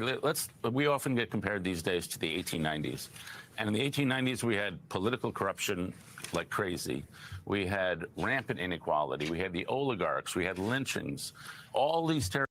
Look at that mission, CJ. He's like, yeah, we get compared to the 1890s. Yeah, we got corruption. Yeah, we have some lynchings. Yeah, we have the oligarchs. Yeah, we have inequality. What are you saying, bro? They are not talking to us, man. This is literally proof. They are not. Yeah, Michael Bloomberg, we had lynchings, we had this, and they're like, yeah, we did, huh? Yeah. They are literally not even speaking to us, man. Look at how they described China and Russia earlier.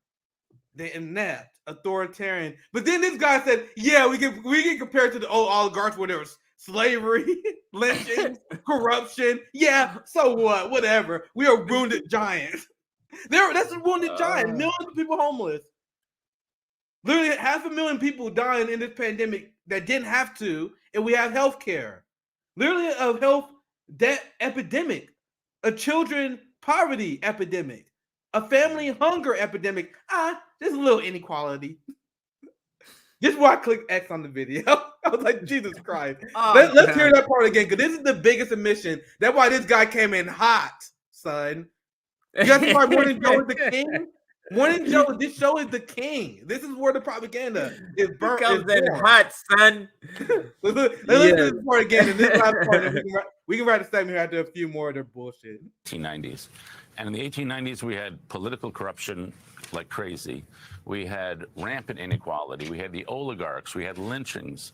All these terrible things. And there are terrible things in America today.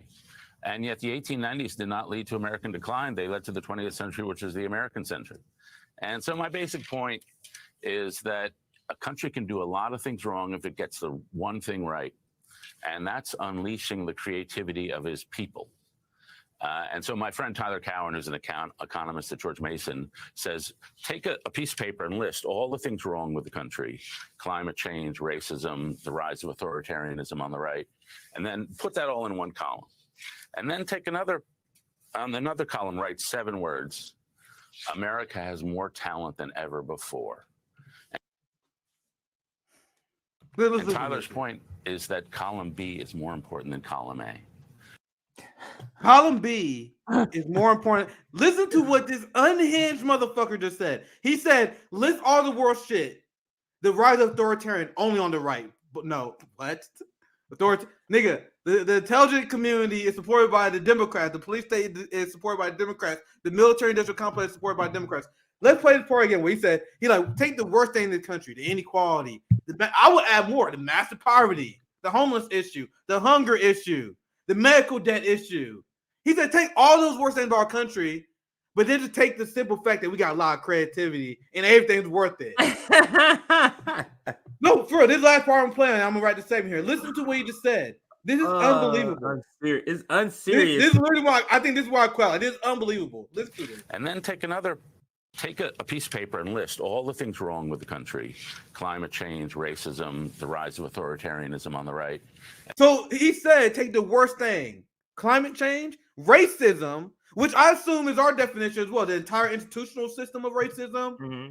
Not only the Karens, but the system, the police beatings, the civil asset forfeiture. He said, take all this shit, the inequality, the climate change, take our water being polluted, add whatever you want to that, the pipes exploding in indigenous area. He said, take all this horrible stuff our country is doing right now, but create an imaginary list of people, the fact that we got creative people, that we got Hollywood, we got entertainment. That's worth it. You see this? All right, let me say it one more time. I'll wrap this up. Yeah. And then put that all in one column. And then take another column, write 7 words. America has more talent than ever before. And Tyler's point is that column B is more important than column A. And so I agree with that. And so when I look at the country, I think we have a lot of big problems. I think we also have a lot of progress that we've had. We had wage stagnation for decades, but that ended in the 90s. Now wages are growing. We had inequality. Wages have not met inflation. That's a lie. That ended around 2007. Inequality is coming down, in part because of what Obama did, in part because wages for the bottom are going Can you up. pause it here? Now, Yeah, if you happen to be a working class person who watches this type of stuff, say you're a boomer, and you're not meeting the way how you're supposed to take this segment is that, oh, well, I guess the world, everything is kind of okay. It's just that it's me why I'm like, my life is this way. It's just me because they're saying like we've made progress. And then the other thing, we don't understand the notion of progress is still the existence of white supremacy. They can't be the same because if white supremacy wasn't here, there wouldn't be a progress. It would just be finish line. Great point. So understand progress means it's still here. But I guess he admitted it in it. He did say we got lynchings and don't understand 1890s, who was being lynched? He's talking about black people.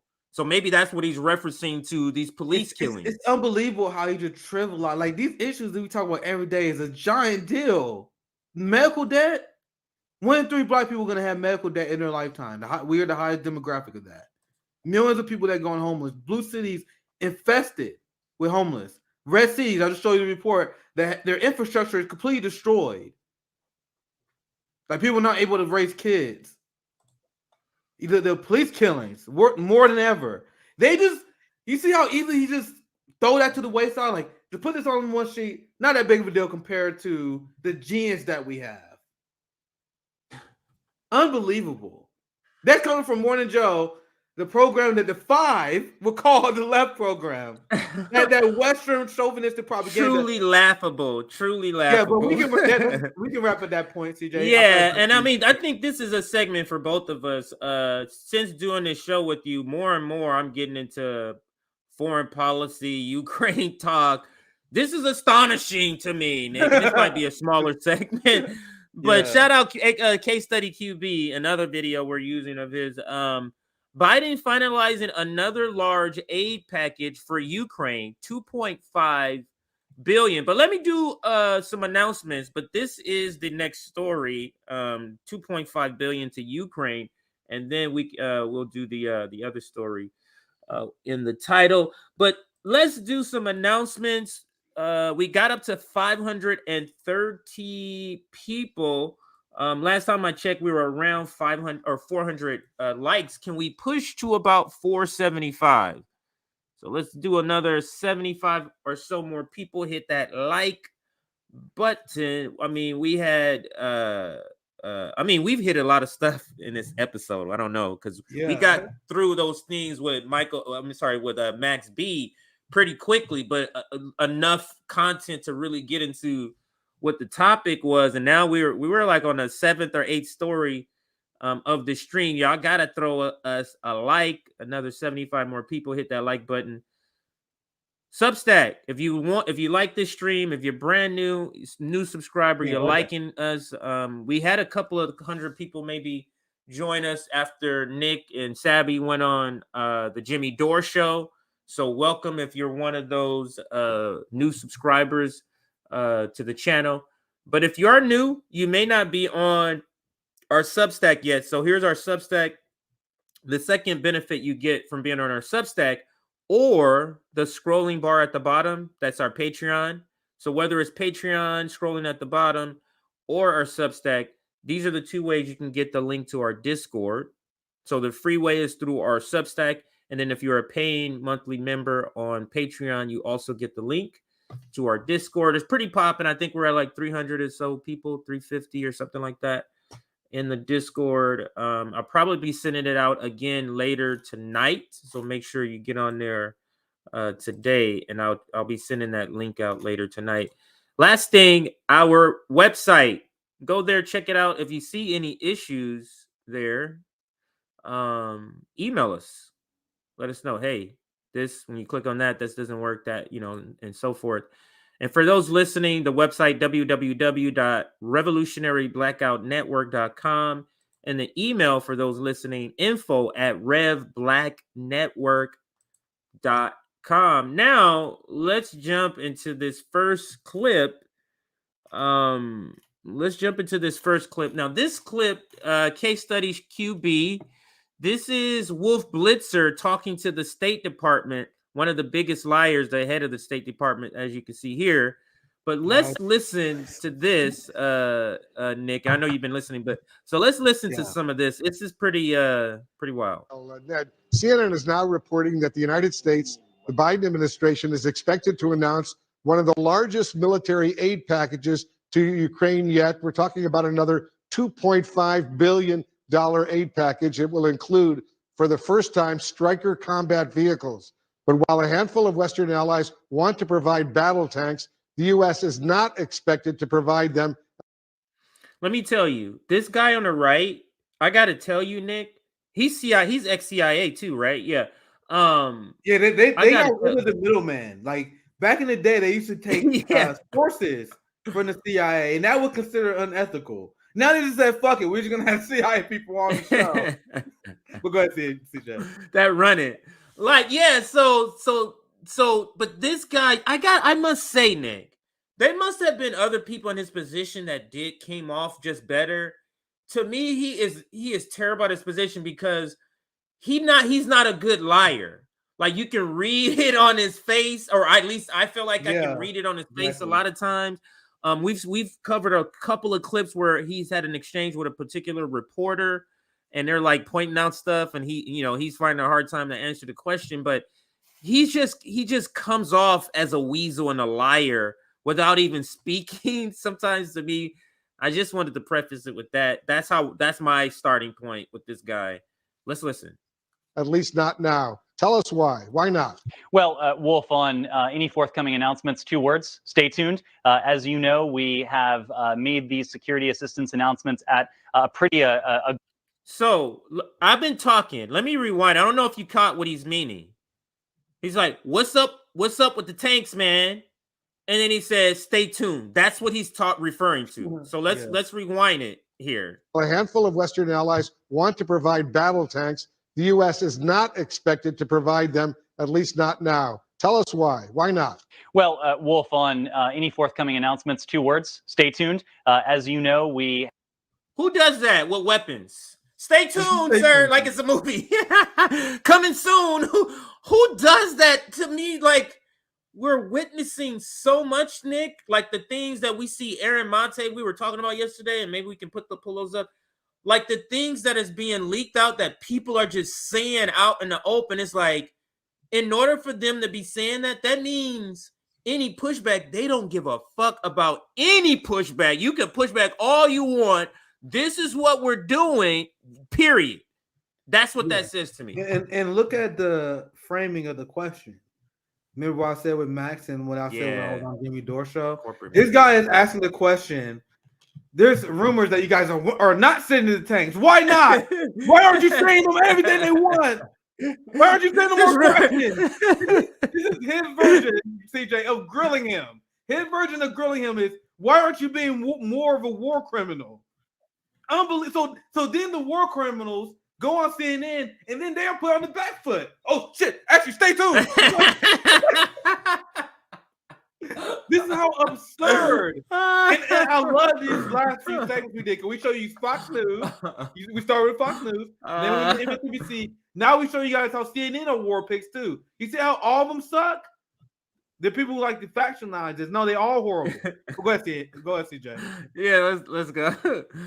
Have made these security assistance announcements at a good clip over the past year, as this started even before President Putin's invasion of Ukraine started on February 24th. At every step of the way, we have been providing our Ukrainian partners with precisely what they need to defend their country, to defend their sovereignty, to defend their territorial integrity against this brutal land grab, this territorial war of aggression that President Putin has launched.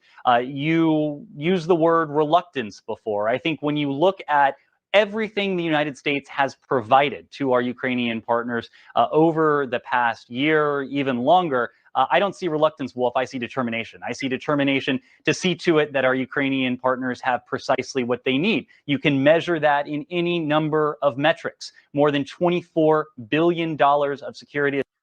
How does the person who's there just to support you now is the main person? Like, why aren't you doing more? You know what I'm saying? Nigga, I'm just here to kind of just toss you a couple of things. It's like, why are you doing more?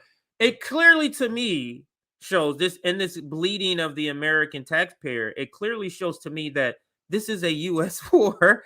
This is the U.S. 100%. Fighting this war. Clearly, you know what I mean? Like, you have taken over this fight from Ukraine, you almost literally from the beginning, because they wanted to, they were negotiating peace from the beginning. But I heard you wanted to chime in. I can't see you, but go ahead. You can continue. Okay. Assistance since February 24th, nearly $25 billion since the start of this administration. And at every step of the way, as Russia's plans have evolved and as they have failed each time, we too have changed the arc of what we have provided to Ukraine. When it was about the Battle of Kyiv in the earliest hours and days of... Now, how long has we been talking? It feels to me like Wolf is just a prop. Yep. Wolf is just here to go start the conversation and then let the CIA say what they want to say, sir. Shut up.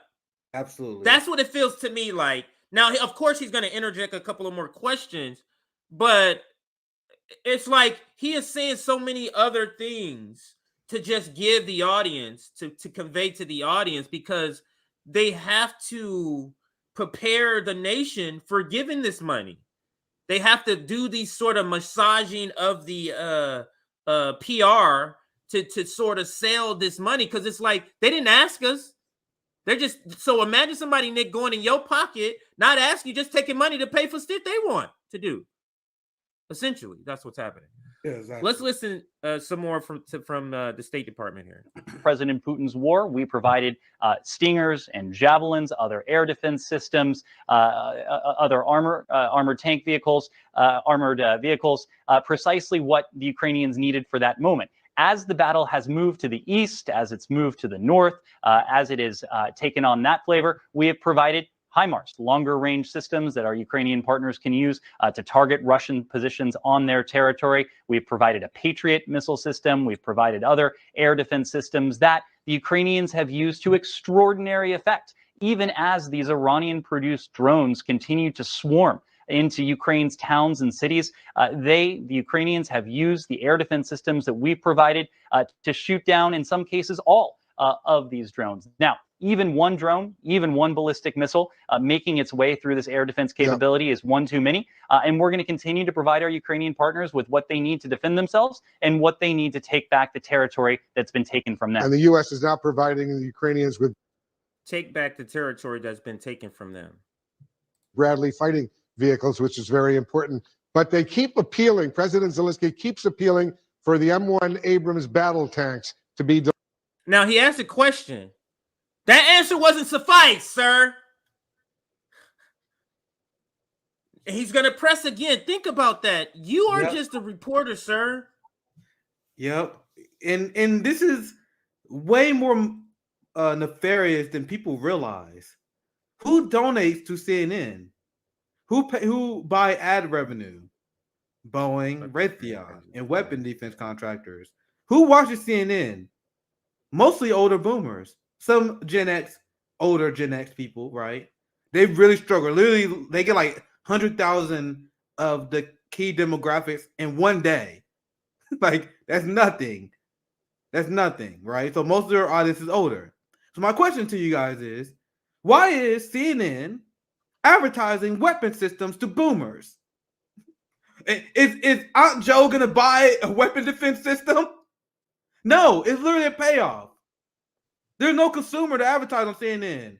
If you watch NFL football, they're mostly selling manly shit.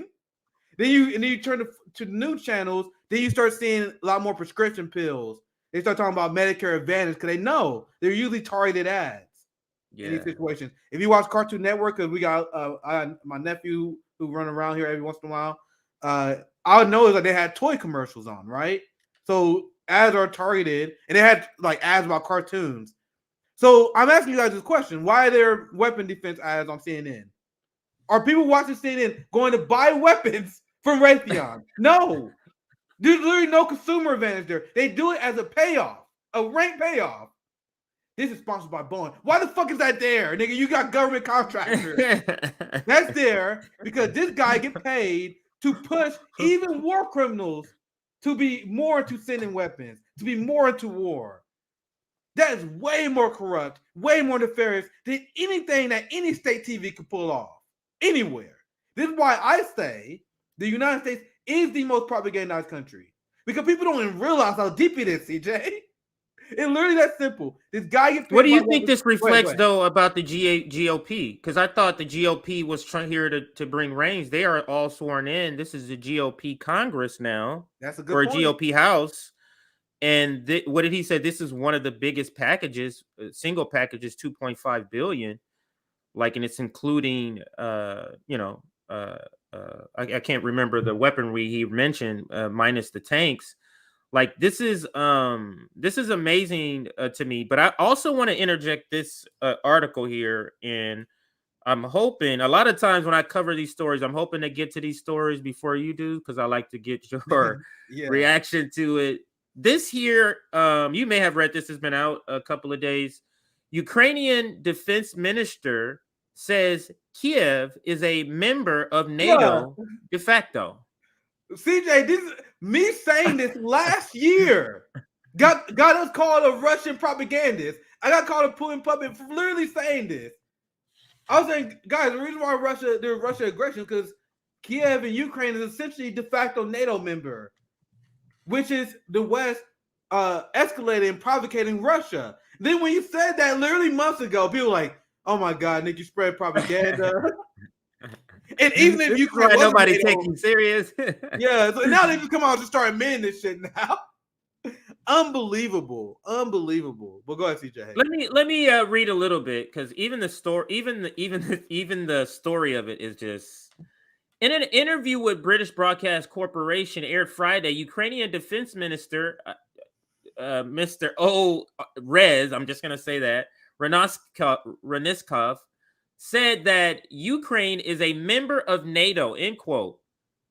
The Ukrainian defense minister's statement is a effective admission that Ukrainian military has been functioning as a proxy of the NATO alliance, refuting false claims by the White House that the United States is not a party to this conflict. And I'm going to play the video in just a second, because we're going to see that he actually says it.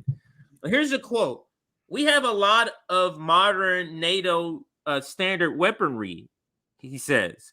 It means that Ukraine as a country and the armed forces of Ukraine, or our sector of security and defense, became the member of NATO de facto, not de jure, because we have the weaponry, because we have the interperolarity,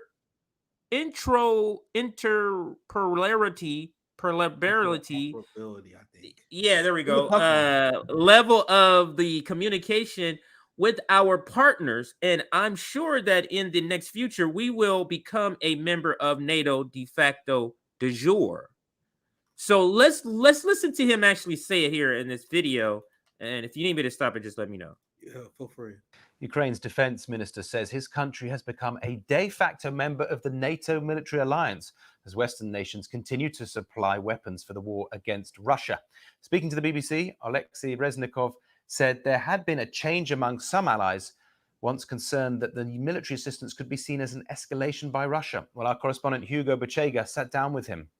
We have a lot of modern NATO standard weaponry. It means that Ukraine as country and the armed forces of Ukraine or our sector of security and defense became the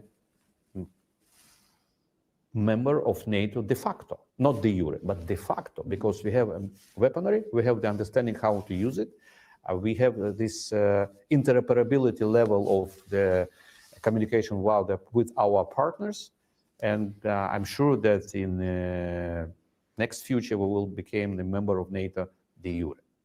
Well, that's a controversial statement. You're saying that Ukraine is de facto NATO member.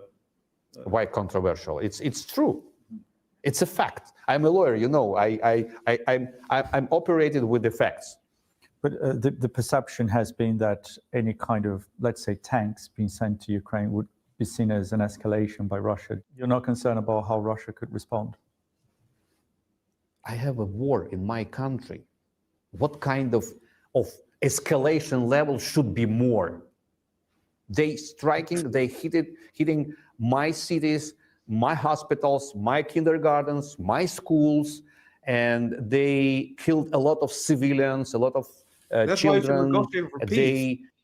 Usually when people are invaded, they want to end the invasion, right? They want to negotiate for peace. They're not interested in doing that. You guys want to impose your sovereignty on people who do not want to be part of Ukraine. The people in the Donbass, people in eastern Ukraine that want to be part of Russia, you're trying to impose your sovereignty on them. And then after shelling them, after killing 14,000 plus of them, you now want to pretend you're the victim.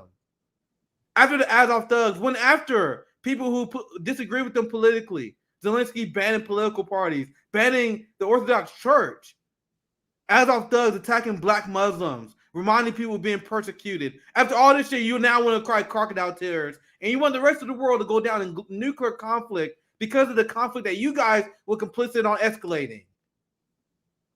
Because of the Maidan coup. But go ahead, CJ. Let's continue. It's unbelievable. And I must just interject this again. We've talked about this in another segment when we covered that article, but the reason tanks are considered a real escalation is because tanks have a big logistics system. It is required to maintain them.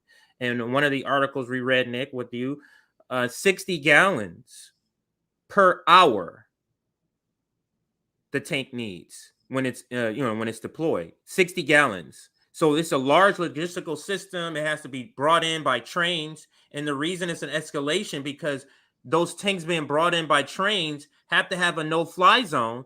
Otherwise, Russia would shoot them down. Why would Russia sit there? Oh, y'all gonna bring us some tanks so you can bulldoze through? No. So that means that puts air forces of NATO and the U.S. in direct combat with shooting down any sort of attempt to attack any of these tanks. And this is the reason why it's seen as a real escalation. But let's listen to a little more of what he says. This guy, it almost feels like, Nick, they know the public relations of it, like they're losing steam. This is why Zelensky came out here to do that propaganda thing in Congress, but they know. So now they're just like, look, people ain't down with this shit anyway, so we might as well just go ahead and tell them we doing this. Yeah, we de facto NATO, we running this thing. That's how I feel like it feels like it's coming off. But let's listen to some more of this guy speak. Army of rapists, murder, and looters. What the next level of escalation? They're here in my country. Our correspondent in Kyiv is James Waterhouse, who joins me now. James, obviously Ukraine isn't a member of NATO, but by saying that they're a de facto member, is the defense minister trying to lock in help, or is he trying to just underline the kind of Western help that he's getting? I think it's the latter, to be honest with you. I think Hugo was talking to a defense minister who is no longer afraid. I mean, you need to cast your minds back to the build up to this invasion at the start of the war, where such a suggestion would make the West extremely worried, because the Ukrainian government in January was getting extremely frustrated with what they saw as the lack of Western help. Countries like Germany that were providing helmets or military hospitals. Allies didn't want to provide offensive measures at the time because they didn't want Russia to escalate at a time when they were gathering thousands of troops on the border. What do you say to that, Nick? At the time, in the beginning, he's saying that they didn't want to escalate at the time. That's why they wasn't sending them. But now they're like, oh, have these tanks, motherfuckers. Like, what do you think? What is the... Yeah, this is more evidence that... Go ahead. No, great question, because there's more evidence that the West is trying to draw this conflict out. And that's just another example that they don't have the best interest of the Ukrainians. They benefit for drawing this war out because their real intention is not to protect and save Ukrainian lives. It's to weaken Russia. So the longer this war go on, the more Russia will be weakened, more people they will spend, the more they will spend on the military, more equipment they will lose, and also to ensure maximum profit for weapon defense contractors. So it's better for them to draw this out so they can continue to break quarterly profit revenue. So just like you had the Finland Prime Minister, Anthony Blinken said there's no end to the war coming anytime soon. That's why they say stuff like, oh, we're not going to do stuff. We're not going to send a weapon yet to escalate. Then 3 months later, they will, because it's about that 3 months waiting time. You see what I'm saying? It's about drawing this out as far as possible, because it's not really about winning. It's about sacrificing Ukraine for the two goals, which is definitely possible, because even though Russia is dominating and there's no path to victory for Ukraine, this does weaken Russia significantly. They are losing soldiers. They are spending a lot of the military equipment. So that is what the West wants. And now in preparation for China, do you think it's in preparation for China just weakening Russia in this way?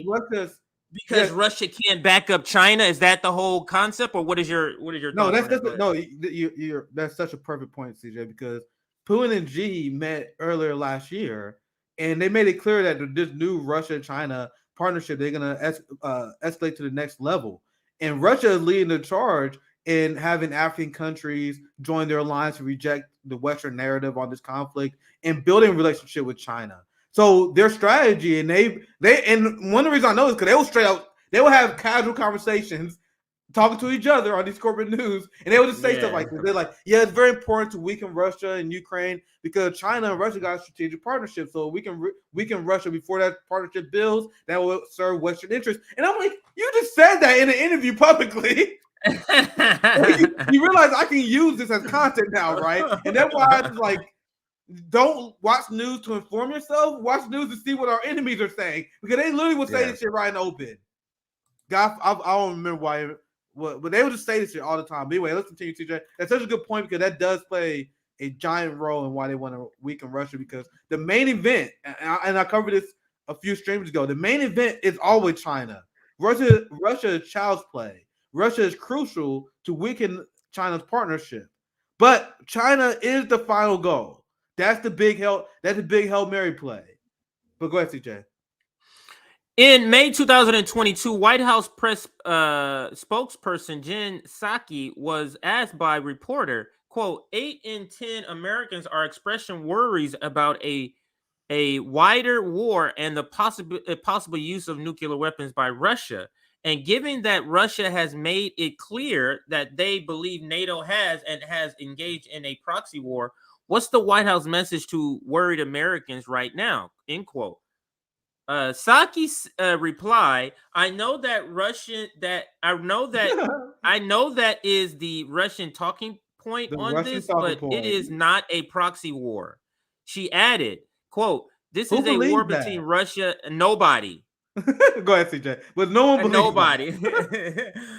She added, quote, this is a war between Russia and Ukraine. NATO is not involved, end quote. She added that, quote, it's important and vital for all of us to not repeat the Kremlin talking points on this front, end quote. Nick, any thoughts? I mean, actually, let me read this last quote so you can comment on all of these. So we all know they lie, but once again, I cannot emphasize enough. There's a reason why, and you said it's the one on your stream, that you use certain sources. Like sometimes you pull sources from the boutique left just to show that this stuff they used to say, or stuff that they, or you would do it so it will show that they know about this, but they're still being dumb. And that's a very good strategy. That's why I will show you guys a story that literally comes from like the Atlantic and New York Times, where they say, yeah, there's NATO operatives in Ukraine. Yeah, NATO, they're literally NATO intelligence officers that are giving advice to Ukrainians. They will admit this in literally corporate news. And then Psaki and the Biden administration will come out and just lie to the American people and say, yeah, there's no evidence of NATO involvement. I'm like, bro, even your corporate media is proving you wrong and as a liar. What is the purpose of that, though? I don't understand. What is the purpose of that? Do they think they'll lose public sentiment if Americans think it's NATO? I don't understand what is the purpose of them trying to mask that NATO is involved when all they're gonna do is admit to it 6 or 9 months later. Like, that's what I don't really. That's the part that's missing from my understanding. But let's read on to what she says here. Russia's talking point is a euphemism in Washington for a true statement that the White House wishes to lie about. That's pretty bad.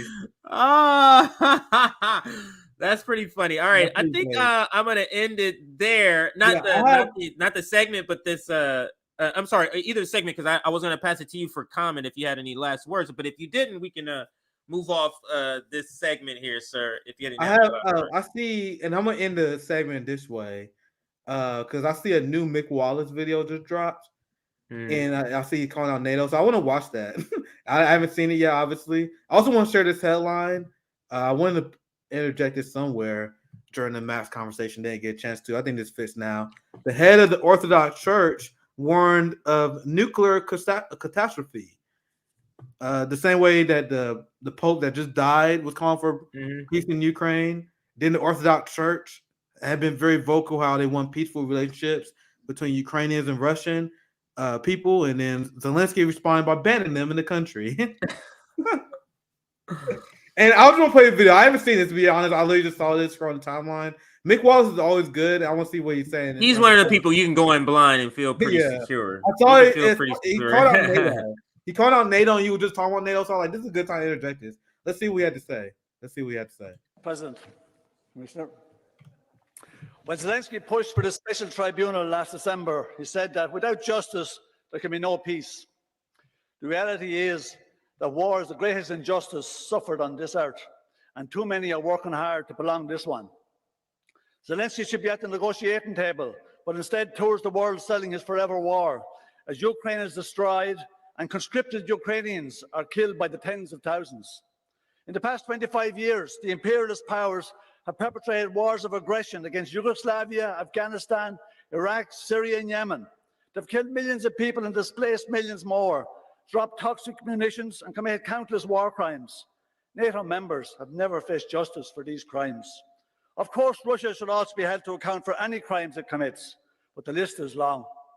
If we actually care about justice, we must stop the antagonism and hypocrisy and get down to the real work of peacemaking. I still don't understand how Mick Wallace and Claire Daly gets away with this. Anyone know? I literally don't know. Maybe I need to understand her country more. But like, how do Claire Daly and Mick Wallace? I didn't see this video. I went in blind. How are they allowed to get away with this? Anyone know? I'm gonna look at the comments. Like, how? Like, no one in the United States has the balls to say half of what they say.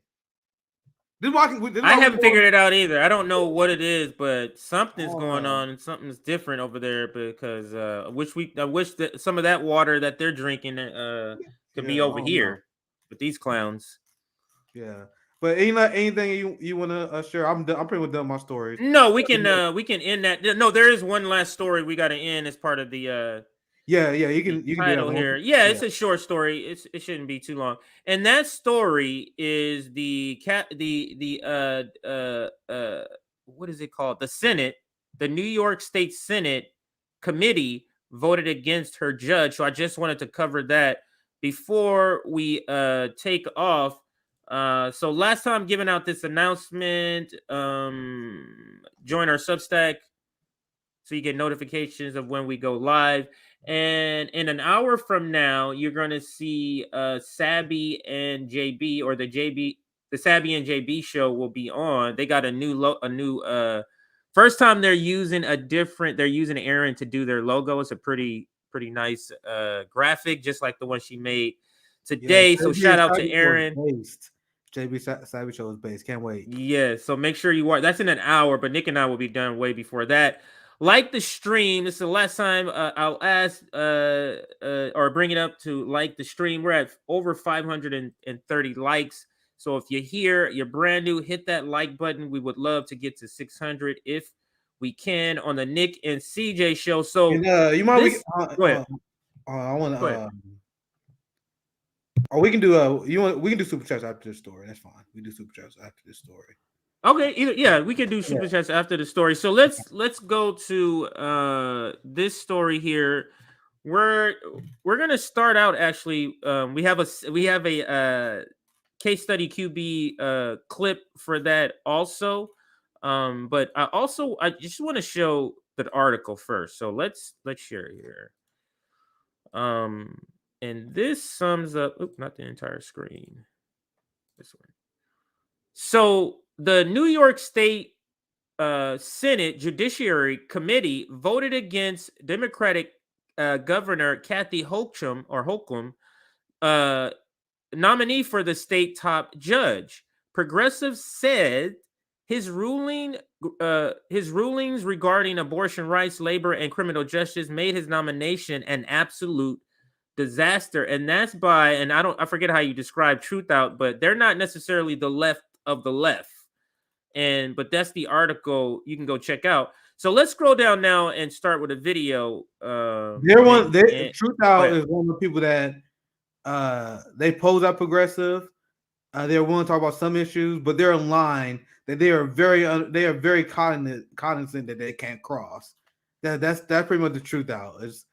They can talk about something. They can talk about union stuff. They can talk about social democrat shit, but they're not really going to challenge the direction of the empire, from what I've seen. But anyway, go ahead, CJ. Yeah, and sort of same thing with Perfect Union, more Perfect Union. I don't know if people know that's a progressive Democratic outfit. So I don't know if you know that. It'll kind of show in this video here. But let's listen to this video. It kind of sums up the story, the background for those that may not know, so that we can kind of talk about what happened earlier or last night. New York Governor Kathy Hochul just started her first full term in office, and she's already pissing off pretty much everyone that voted for her. When we needed people to get out to vote, I was Team Hochul. She promised us that we were going to have a seat at the table. Yes, she did. She put us on the menu. That's Jimmy Mahoney, the head of the New York Iron Workers. He's yelling what many of Hochul's most loyal supporters are thinking. Here's why. In late December, Hochul nominated a conservative, anti-worker judge to be Chief Justice of New York's highest court. His name is Hector LaSalle, and he may be best known for ruling that corporations can sue union workers for criticizing their bosses. Since the announcement, the president of the New York AFL-CIO called the nomination troubling, and the president of 32BJ SEIU strongly urged the Senate to reject the nomination. That's it. Lots of other labor organizations did as well. That's civility. That's what civility politics does to us. Now, I'm not criticizing them, but you see how they say, "Oh, it's troubling." Yeah. Why can't you call it corrupt? Because the Democratic outfit, the leadership there, union leadership, probably has some sort of ties. I mean, they do, and they already said it. The guy in that video where he's saying, "Yeah, we came out," because he was saying they came out and we delivered for you, Governor, and now you're doing this. Yeah, she stabs workers in the back. Yes, you didn't know this. This is why I implore, and I'll pass to CJ after this. Though I implore, and this is why I said on the Jimmy Dore show, the working class, we need to come up with a new culture where we reject this bullshit civility politics.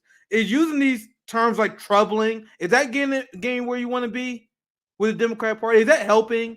Is that pushing Joe Biden and these real estate owned oligarchs in the Democratic Party to our side, saying they're troubling? Like, stop using these fucking euphemism and let's speak the way the working class is supposed to talk. They are corrupt. This was a bad, corrupt move. But let's continue. Absolutely. Right here. Well, together, they represent millions of workers in the state. But the growing opposition to LaSalle's nomination isn't just coming from organized labor. Concerns about his stances on abortion, criminal justice, and more have led to an all-out slugfest in Albany, where the future for working-class New Yorkers hangs in the balance. Here's the backstory. New York is a very blue state, but the Court of Appeals has been led by conservatives for years. Thanks, Andrew Cuomo.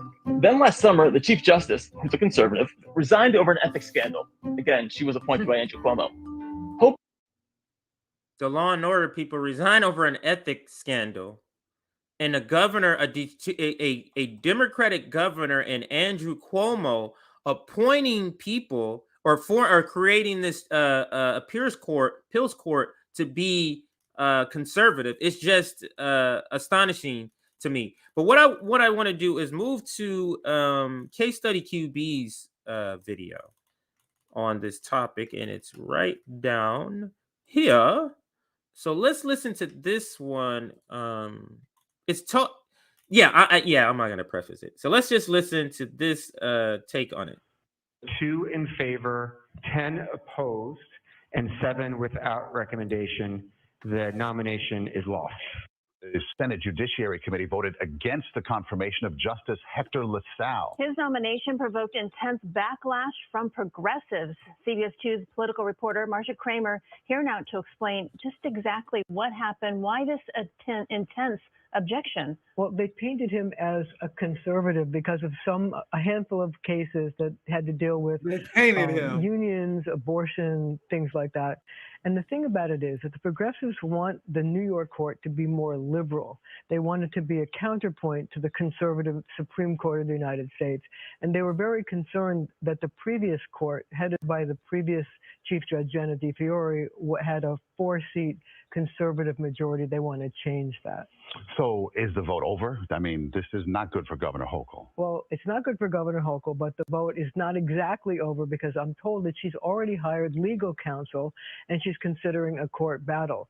She contends that the Constitution says that it's the advice and consent of the Senate, which means all 63 members. So I'm going to pause it there because that's an interesting case. It's an interesting point of view that this subcommittee, because you know how they have these committees, just like they have with anything in Washington, D.C., they have a committee. It has to make it out of committee to get to the floor. So in order for him to get to a full Senate vote, he has to make it out of committee. And that's how they've set up these barriers. So now this barrier has become a problem for the ruling class. They've set this barrier up to stop things for us, but now it's become a problem for the ruling class. So now they're going to take it to court. And now thinking about it, because just think about it. The ruling class set up that extra barrier of this committee. That's not written into the Constitution, this committee. So she actually could win and be we have to go to the full floor because then Republicans will put this guy over the top. Go ahead, Nick. That's why she hired a legal counsel. She wanted to spend money because she's confident. She's like, nigga, we wrote these laws. Y'all not about to hijack these laws and use it against us. So she hired legal counsel, like, find a way to get us to the victory because we know it's possible because these laws are supposed to work for us. It's the arrogance and the confidence of the bourgeoisie knowing they're going to win the case. Playing the legal counsel, they're like, just find a way. These laws are here to work for us. But let's continue. You can continue, CJ. the question is whether she's going to prevail in that. And I'm told that it may be a case, believe it or not, that ends up going to the State Court of Appeals. Oh, wow. But it's not a good thing for the governor, because think about this. If the progressives in the Senate can derail this, and by the way, it's derail. Look at the language. They can derail all of our other things as well. I mean, so just pause it real quick, because we do this all the time. Bro. Look at the language, derail, right? And it'll ruin it for him. Why not say, oh, this is a victory for the workers? You saw instead of saying it's a victory for the progressives and victory for ordinary people, she said this is derailment. This is the poor judge. The progressive derailing. These language are picked for a reason. But let's continue. No, that's a great point. And the more we do these shorts, the more we're able to pick up on these small points like this. Yeah. I mean, she wants criminal justice reform. They may decide to force her to raise taxes on the rich. I mean, they're now newly empowered. They just did this, and who knows what else they're going to try to do, because they think she's too moderate and they want a more liberal agenda. Right. Yeah, I love how the way, like, without saying it with words, but it's the tone, inflection. She's clearly giving the audience a particular thought direction to go, and the way she's using it, like she's saying progressive and liberal, but you're saying it with like almost disdain. These progressives want, you get what I'm saying? So it is negative. She gives that off, yeah. It's that they could easily present this story differently. Imagine it was like, this is a victory for democracy. The people finally had a pushback against the governor and won. Does it show that our system works? That they're not just unelected bureaucrats that have unaccountable power. They could easily spin this as a positive, which we take it as, right? But they don't. You guys think that decision is a coincidence? It's very coached, very well planned out. There's a reason why they picked her, and there's a reason why she's careful with every sentence she says.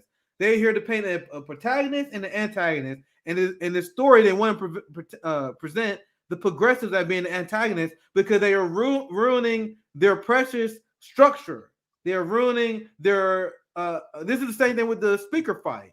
They're institutionalists. So anyone who ruins the process of the institution, it doesn't matter if it's for the worker, pro-worker, anti-worker, it doesn't matter. It's about maintaining the institutions. Anyone who gets in the way of that is viewed as the enemy in our corporate state media. Go ahead, CJ.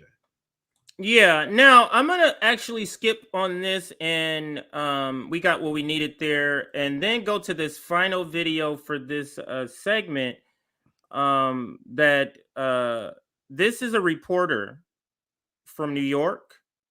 So we're using this not to talk about Emma's opinion, because he's the one that's going to be talking, but he gives details about the court rulings of this judge that Hakeem Jeffries was pushing.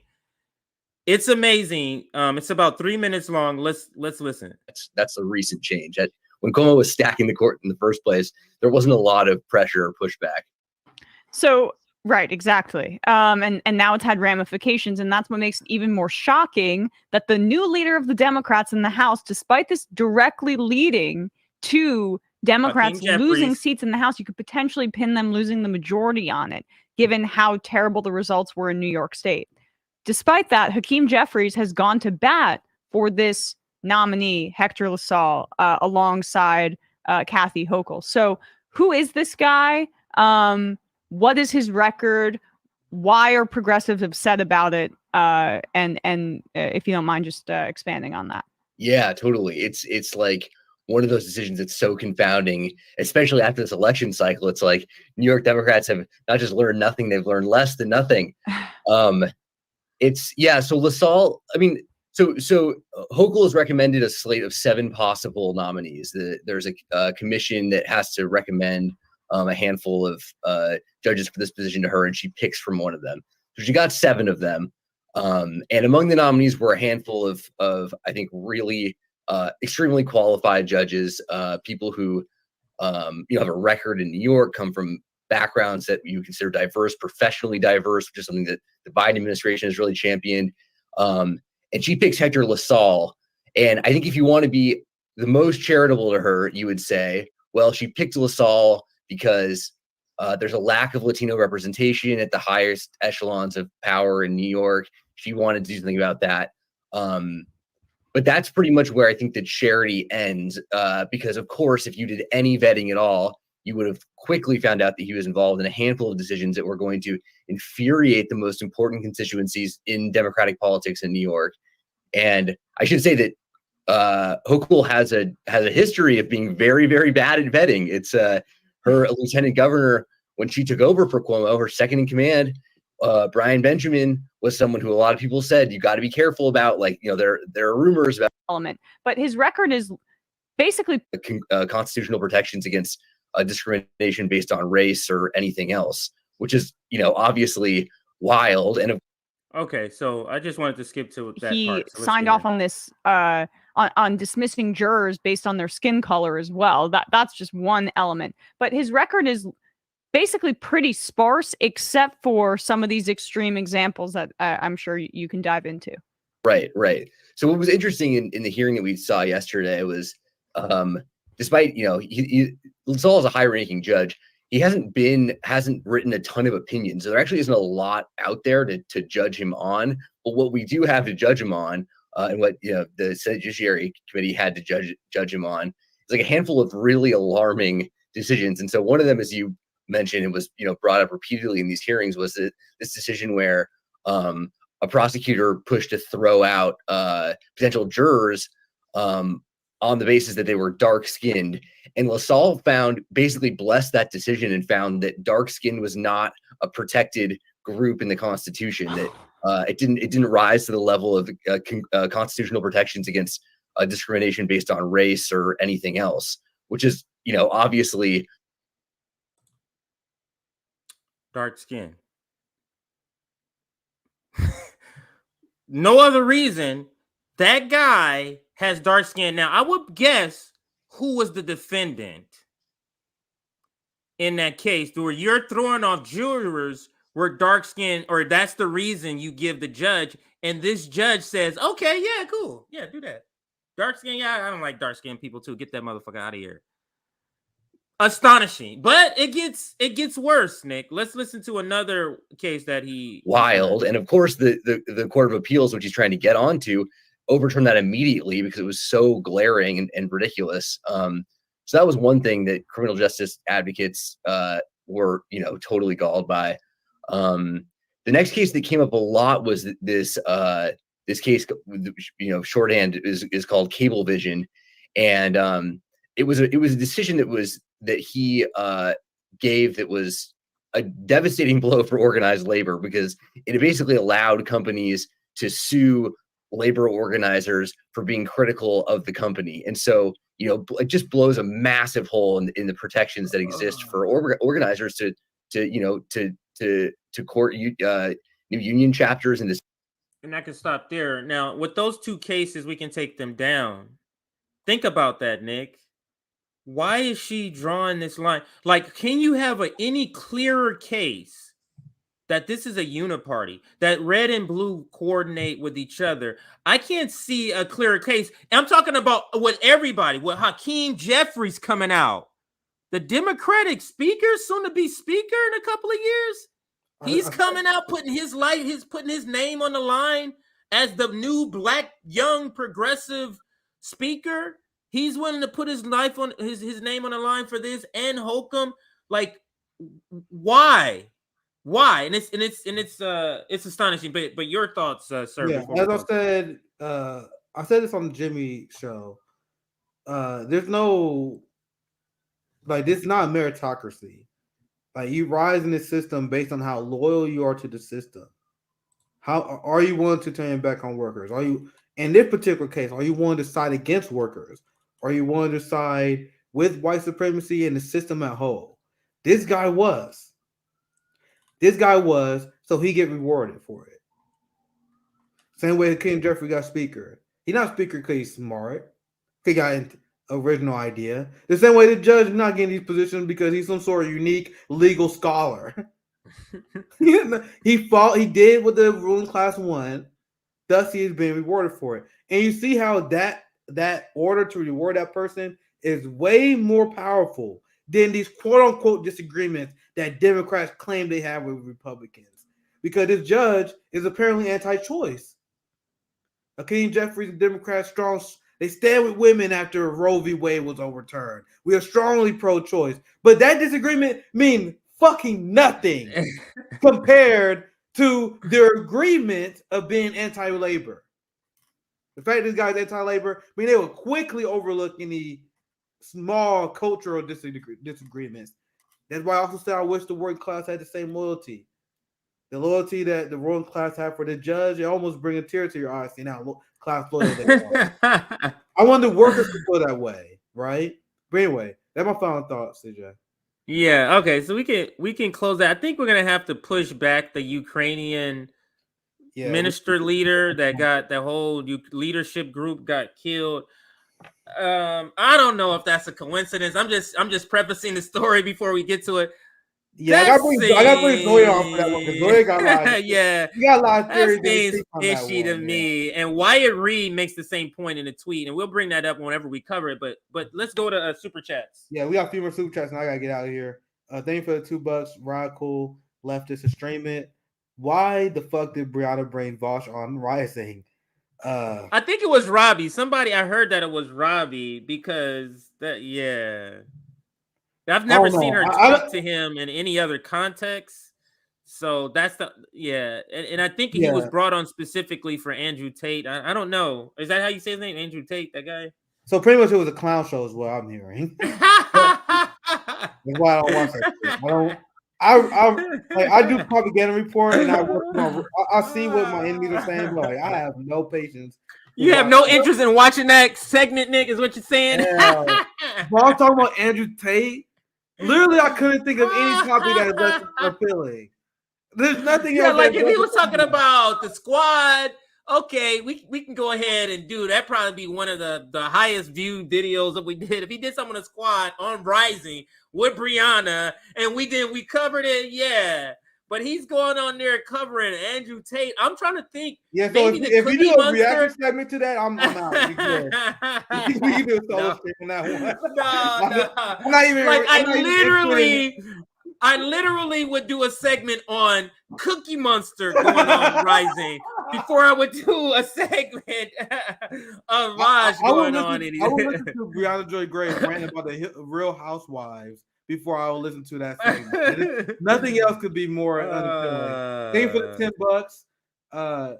Yisrael, I cannot send what I want to, and my free speech right is being infringed. That's not good. Have just $10 as an angry upvote. I'm glad you're upvoting though. That's pretty great. I appreciate the support. Glad you guys are enjoying my friends. I think we have one more that I saw. I think for the $2, Marvin, being great comedy show. We need it. That laughing is my coping mechanism, by the way. Like when I'm under extreme duress, like when I see some shit that really pisses me off, I'm like, this motherfucker. That's just how I am. I've literally always been that way. Like before my fight, I was like, this shit is funny. Let's go. That's how I am when I watch these corporate news statements that raise my blood pressure. I'm like laughing because I am literally furious. And sometimes I do stories. I can tell some of you guys like, why are you laughing at this? Like I'm laughing not because it's just funny. That's literally just my personal coping mechanism. So I'm glad you guys enjoy the comedy because that's literally just my legitimate reaction to some of the stuff that CJ shows me that I never like when I go in blind, like that's when it get worse. So, I think we read this one before. I'm just doing a double check. Big shout out to this guy who watching from Switzerland. Always interested in seeing where you guys are watching us from. So very cool. We got some people in comrades in Switzerland. That's all I have. I'm pretty I got nothing else for today. Any last thoughts, CJ, before I bounce out? No, just gonna do the closeout video, Nick. When in the next time you can let people next time they might see you. I don't know. Yeah, I can't do tomorrow. I already got plans with friends tomorrow, so I'm taking tomorrow off. Saturday we fill it out, CJ. I hear you on Saturday. We'll see. Yeah, we might do something on the weekend. I was thinking of taking off tomorrow also. So all right, Nick, if you wanted to I'll see you guys. Maybe Saturday, but definitely Monday. That's what we all do our show then. So I'll see you guys soon. JB and Cyber show coming up next. So make sure you guys like, subscribe, and support us on Patreon if you want to help us continue to expand our work. Much love, comrades. Have a good one. Yeah, and I'm gonna be tossing up a bunch of comments during a video. Now we're gonna play this video, then we're gonna play a second video for our outro. You'll see how it's done. Check out this video, then the next. I'm saying you talking about me about some draft, and all of you white boys are breaking your neck to get to Switzerland and Canada and London. I'm not going to help nobody get something my Negroes don't have. If I'm going to die, I'll die now, right here fighting you. If I'm going to die, you my enemy. My enemy is the white people, not Vietcongs or Chinese or Japanese. You my opposer when I want freedom. You my opposer when I want justice. You my opposer when I want equality. You won't even stand up for me in America for my religious beliefs, and you want me to go somewhere and fight, but you won't even stand up for me here at home. I'm saying you talking about me about some draft, and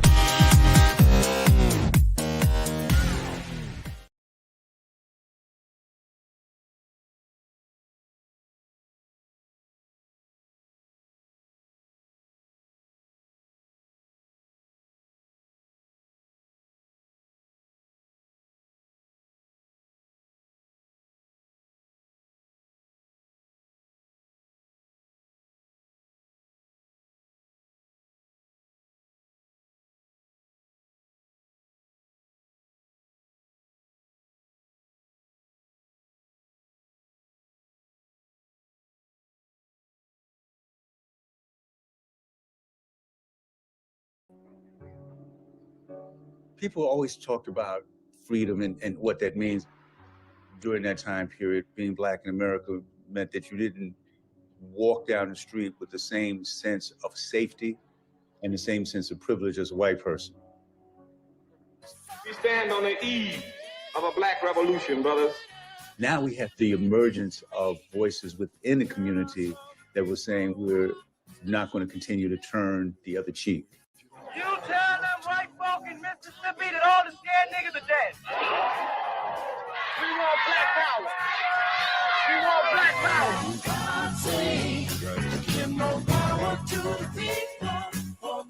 This was a revolutionary time. 50 countries in the world gained their independence in the decade before the founding of the Black Panther Party. This is the time when people are getting drafted to go and fight in Vietnam. So if somebody's coming and saying, well, if you're going to fight, why not fight right here in LA or Oakland? You know, that made a lot of sense. We couldn't be absent and see what we saw. We couldn't unsee it. I was a cocktail waitress in a white strip club 2 years before I joined the Black Panther Party. How did I happen? The rage was in the streets. It was everywhere. We're not gonna get nothing. Not by sitting around here doing these city demonstrations and nothing. People not gonna do anything. Well, how are we gonna do it? By violence. Violence. By uprising, having a revolution. Just put blood, you know, let everybody bleed a little bit.